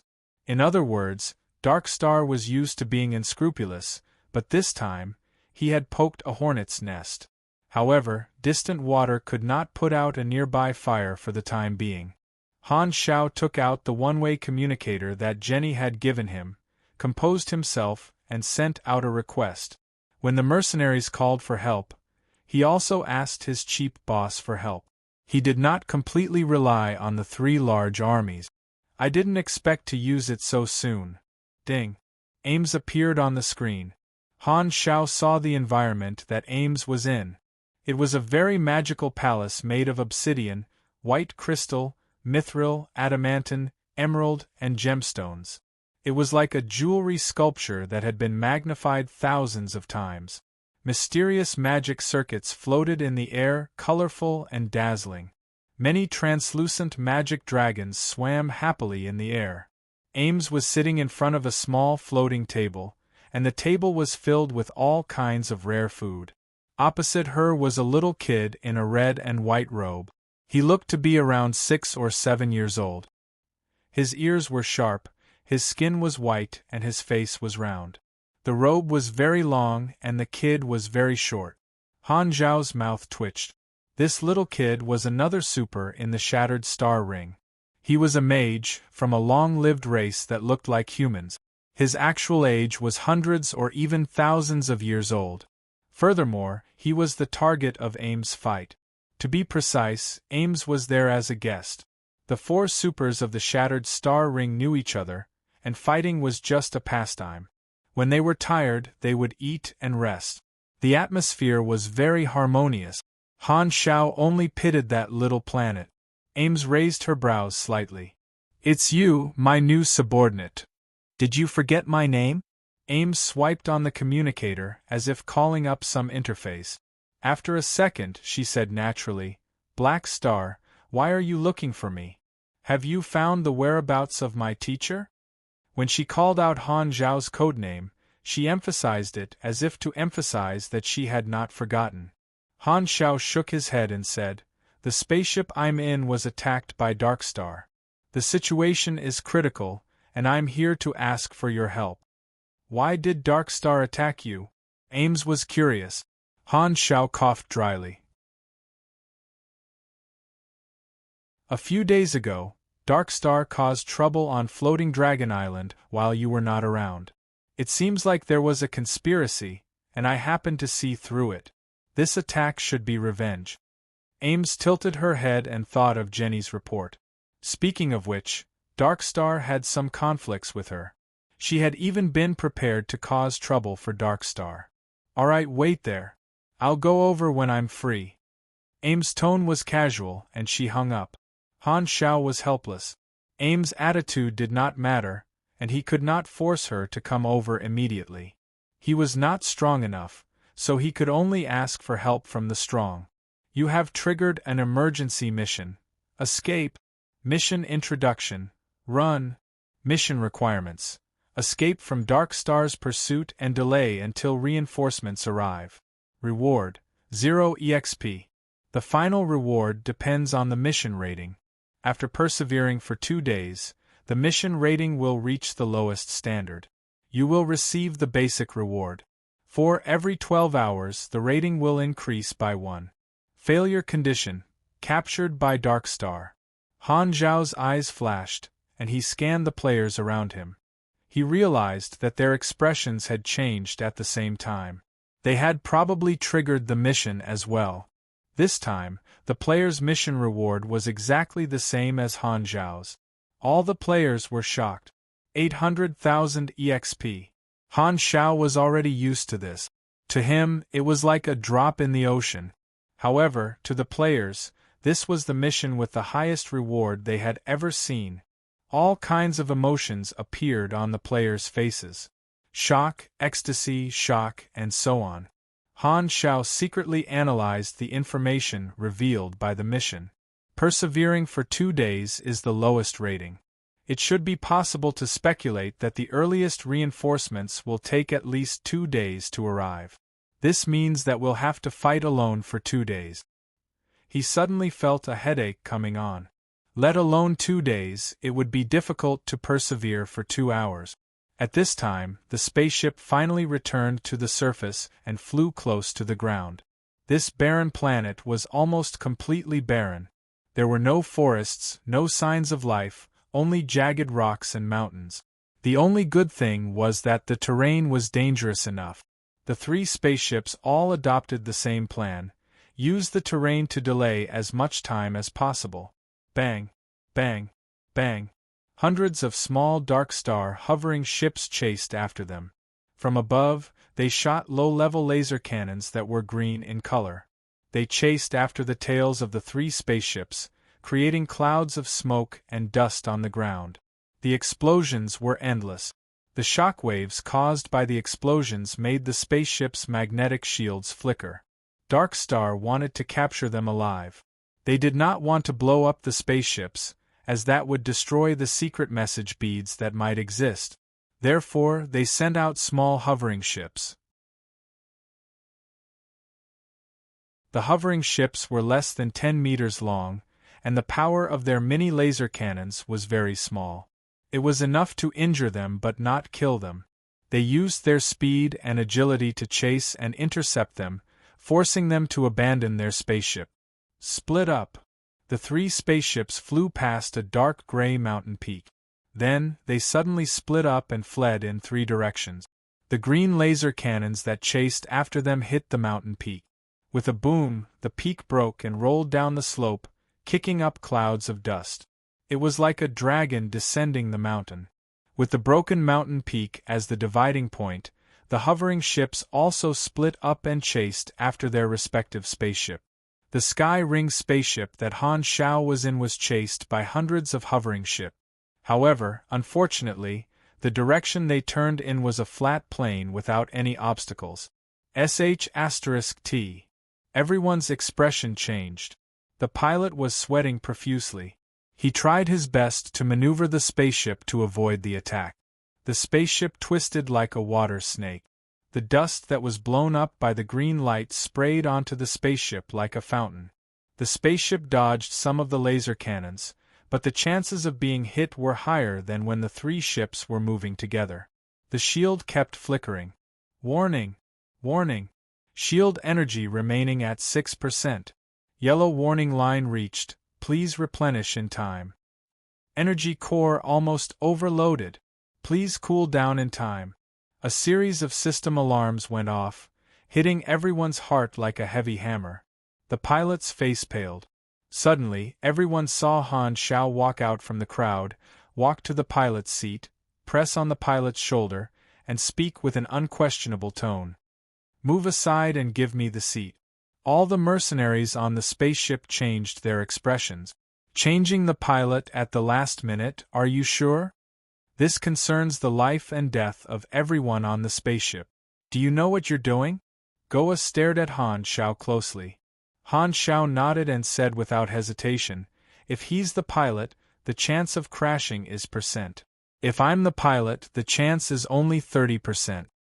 You!" The pilot was furious. Goa stared at Han Xiao for a full 2 seconds before nodding heavily. "Okay, you do it." The Sky Ring mercenaries were shocked. Although they knew that Black Star was strong, piloting a ship was not a battle. The situation was urgent, and no one was willing to leave their fate in the hands of someone with unknown skills. "If this continues, our spaceship will crash in less than an hour. Let him try," Goa explained. Even though the pilot knew this, he was not willing to let someone else control his fate. His face turned green and white, and in the end, he moved aside unwillingly. Han Xiao immediately took over the pilot's seat. This time, Goa walked over and said with a serious tone, "Black Star, you're holding our lives in your hands. You must stay calm." At this point, all the mercenaries could only place their hopes on Han Xiao. Actually, many mercenaries knew how to pilot a spaceship, but no one was confident that they could do it better, and no one dared to take on this responsibility. They were worried that their mistakes would kill everyone. This was a huge pressure, and no one dared to replace him. Han Xiao was able to walk out at the crucial moment. They could only hope that he was reliable. Black Star, you know how to pilot a spaceship? Herluz was shocked. I know a lot. Do you know me well? Han Xiao adjusted the control panel with ease. Piloting a spaceship is nothing. I used to pilot a mecha. It was like the difference between a pilot and a fighter jet. One required safety and stability, and the other required flying. The difficulty and requirements of piloting a mecha were much more difficult than a fighter jet. Han Zhao's piloting skills were honed in the universe battlefield with players. Even in the galaxy, he was a top ace pilot. Everyone suddenly heard the system's announcement. Adjustment complete. Shield power reduced to 20% of the original. Are you crazy? The pilot screamed in shock. Everyone was shocked. Han Xiao had weakened the shield as soon as he took over, and the defense power was greatly reduced. If the spaceship was hit by the attack just now, it would have been damaged. So, all the advice just now had gone in one ear and out the other? Goa was very regretful. Just as she was about to scold him, the spaceship's system announcement sounded again. All energy is in progress. Engine input successful. Han Xiao tilted his head and reminded the people behind him. Hold on tight. The next moment, the sudden burst of recoil directly broke through the internal stability of the spaceship. Everyone staggered and fell to the ground.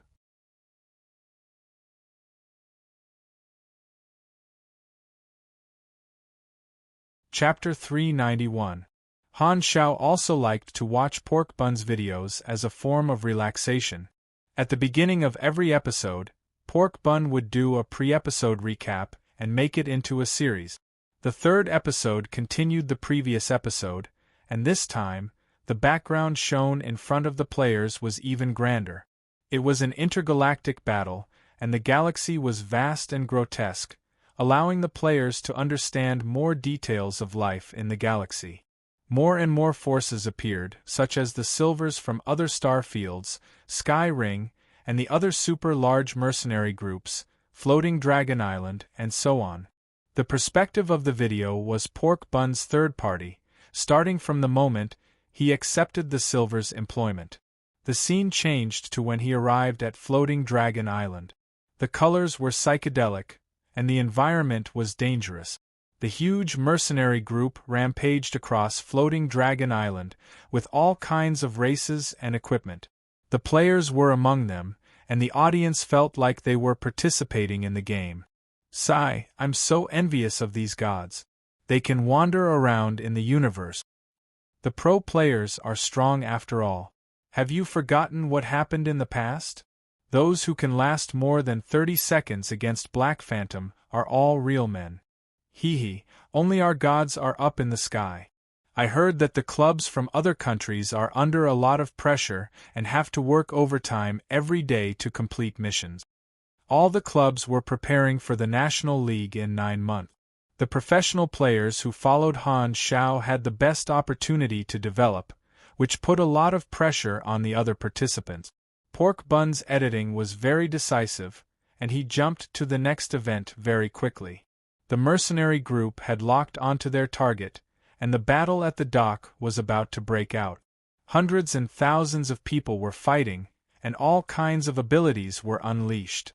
Colorful lights flashed, explosions, roars of beasts, lightning, and other background noises shook the eardrums. There were pirate groups shooting at the same time, and lasers sweeping across. There were pugilists clashing with each other, and sparks flew everywhere. The audience was dazzled. They felt as if they were really on the battlefield. They were like a small boat that had been overturned by the wave. Following Pork Bun's perspective, they followed behind Han Xiao with an irresistible force. From the perspective of the screen, they could clearly see Han Xiao's battle. He was wearing a sturdy and complicated black mechanical suit. A pair of mechanical turbine bat wings spread out from his back. His scythe had electric arcs, and he looked like the god of death. Then, heavy armor components fell from the sky. The components automatically covered his body through magnetic connections.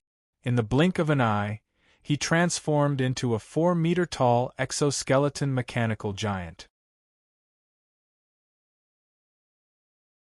He took large strides, and his fists were like iron balls.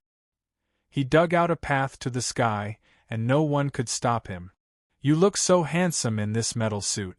Can you transform and set off? Ah, these sharp lines, this precise and complex structure, this is the beauty of machinery. Mechanics only have beauty left. They are really useless when fighting. We pugilists have the highest win rate in PK. What do you think? You pugilists only know how to punch and kick. You don't have any skills at all. What's the point of playing? You don't understand the fun of mechanics at all. How exciting it is to gamble on blueprints, how satisfying it is to collect materials and finally build a machine. How interesting it is to use battle tactics. Then the machine that you worked so hard to build will be smashed by us with just a few punches. Ahahaha. If you can, go find Madblade, Angry Sword. Do you think he is the #1 mechanical pugilist in China? Also, have you seen the competition video of the #1 mechanical pugilist in North America? How many pugilists did he beat with his dazzling mechanical combo? Well said, I choose Esper. Mechanics are really too expensive. I don't have any money. I only have one life. I can't afford it. I can't afford it. Heh, all of you are trash. My magic will tear you into pieces. Other than these comments, there were also normal discussions. Black Phantom is stronger than before. Has he always been this strong, or is he slowly becoming stronger? The Blue Star players are laughing but not saying anything. Didn't the Times say that this type of NPC is a protagonist-type character? I think that since Black Phantom said that a disaster is about to befall Blue Star, and that they should go to the galaxy to find a solution, he will definitely play a role in the next version of the Blue Star storyline. Think about it, the galaxy is the stage of the future. There will definitely be some events that will help us transition from the novice planet to the galaxy. I bet 50 cents that it will definitely be related to him. Waiting for the Analysis Emperor to be slapped in the face. TSK, Floating Dragon is really honest. Other than the discussions, there were also bullet comments. I don't know when, but I developed my senses. First, it was a small piece of metal, then more parts. My world was dark. Although I couldn't see, I could feel that someone was creating my body. I don't know how much time passed, but my senses grew more and more. One day, I suddenly felt pain. The pain made my consciousness gradually clear. Finally, I gained eyes. I tried to open them, and dense streams of data flowed in my vision. What are these? I am very curious. A ray of warm light shone down, and the colors of the world spread in front of my eyes. I looked down and saw a mechanical spider. Is this my body? I thought to myself. At this time, I heard someone talking above me. I finally succeeded. His tone was filled with joy. I looked up and followed the voice. A man was looking down at me. His eyes were filled with love, and there was a smile on his face. I had never seen such a smile before. It turned out to be so clear and gentle. He is my creator. A sense of familiarity rose from the bottom of my heart. But why do I have a heart and feelings? I am just a machine. Did you give me these, creator? The man reached out his hand and touched my body. His warmth seeped into my cold armor. So, this is what warmth feels like. So comfortable. I couldn't help but rub his hand. He smiled and said, "Looks like the VR sensor is very successful. The artificial nerves are working normally. Enter standby mode first." Suddenly, my body straightened automatically and stopped moving. At this moment, I understood. Although I had senses, I could feel temperature, I could feel pain, but what really controlled me was the AI program. I was just a machine, not even a life. The meaning of my existence was to follow the program's orders. But your efforts gave me senses, allowing me to feel this world and experience the senses of life. This is very fair, isn't it? It's okay, I am willing to be trapped in this body, and watch you silently. Thank you for creating me. What the F***, a great god has appeared. Showing off your operation without saying anything. Referee, can you go back and sit down? Great writer, do you want oranges? Han Xiao watched with great interest. The player's imagination was really rich. Other than these normal comments, the rest were the daily comments of the fans of the top players. Li Ji's fan club is the great handsome face. I am not convinced, let's fight. My family's old Wang Ho Jiang Xiang, is smiling as he looks at the second-tier players. Black Phantom's engineering team is here to work. Unrelated people, please stand back. What he did not expect was that there were players using his name to flood the screen. His eyes lit up. Being mocked by others was one of the ways to become famous. He did not expect that he would have fans too. The video was still going on and the comments were all over the screen. However, when Ames appeared, all the different comments disappeared and turned into a frenzy of boot-licking comment. Ames appeared at the dock and sat on the dragon bone throne. She was wearing a high-cut black dress, and her long, white legs were like white snakes entwining with each other, revealing a large part of her snow-white skin. She had a beautiful face and was full of charm. Her whole body exuded a mysterious aura. Coupled with her powerful strength, it condensed into multiple temptations, and the audience could not resist. What the F***, such a beauty. Get out of my way, I'll lick you. Dragon Emperor Ames, one of the 4 beyond grade A supers in the Shattered Star Ring. Oh my, she is too sexy. Quick, give me a tissue. Don't think too much, I'll use it to wipe my nose. So domineering, so aggressive. I'm a girl and I'm being flirted with. Quick, take a screenshot, I want to use it as my wallpaper. What a pity, she's flat-chested. What do you know? Why would such a domineering beauty need a chest? Let me introduce her to everyone. This is my new wife. I hereby announce that the Ames Guards army is established on the spot. Ames' appearance did not last long, and it was soon followed by the subsequent events. In the end, the video ended with the scene of the professional players catching the thief in the Dragon Guard. After that, there were some interactions between the professional players as highlights. However, ever since Ames appeared, the comments were stuck on her and could not come out. Her appearance is too short. I want to continue watching the long-legged sisters. Who the F*** wants to watch this group of professional players? Get lost. I've betrayed the sect. Give me back my Ames. After turning off the video, Han Xiao did not know whether to laugh or cry. Beauties were always popular. After all, most of the people who played games were burly men, and girls were rare. Ames appeared out of nowhere, and her popularity soared immediately, almost surpassing the popularity that he had built up for so long. She was strong, sexy, and had a very high status. She was very attractive, and her innate qualities were much better than Han Xiao's. What could he do? He was also very helpless. If a male character wanted to be popular, they had to have some special qualities. They had to be a weirdo, a real man, or extremely strong. He was confident that he did not lack good looks, but the added value of the other factors was not high enough yet. However, the more popular Ames is among the players, the better it is for me. I'm temporarily under the Dragon Emperor. If the players know about this, they will be able to share her popularity and increase the attractiveness of my faction. This was just icing on the cake for Han Xiao. According to his original blueprint, even without Ames' influence, he would be able to make a large number of Blue Star players join him willingly. However, the more influence she had, the better. Of course, he had no problem with that. In another 2 days, the materials I ordered will arrive. There are a lot of machines to be built this time, so I'll probably have to shut myself off for a while. It's best to find something for those professional players to do first. Don't let them be bored, or they will cause trouble. Pork Bun had been very frustrated recently. Although the 3rd episode caused a new round of popularity because of Ames' appearance, and this series made his reputation skyrocket, establishing his position in the game and forming a large group of die-hard fans.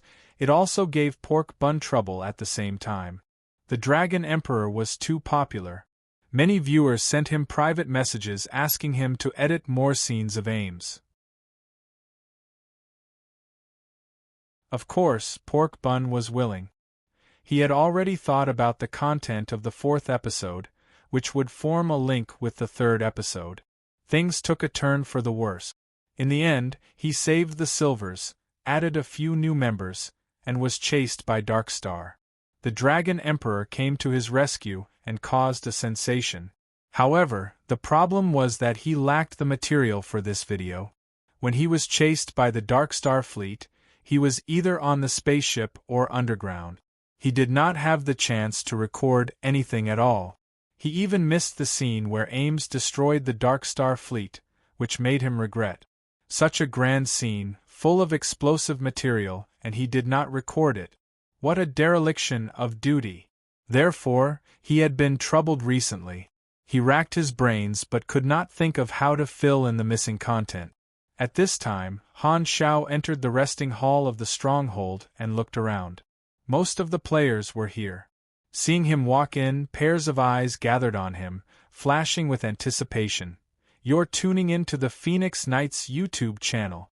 Don't forget to subscribe and join us on this journey to catch the most captivating stories.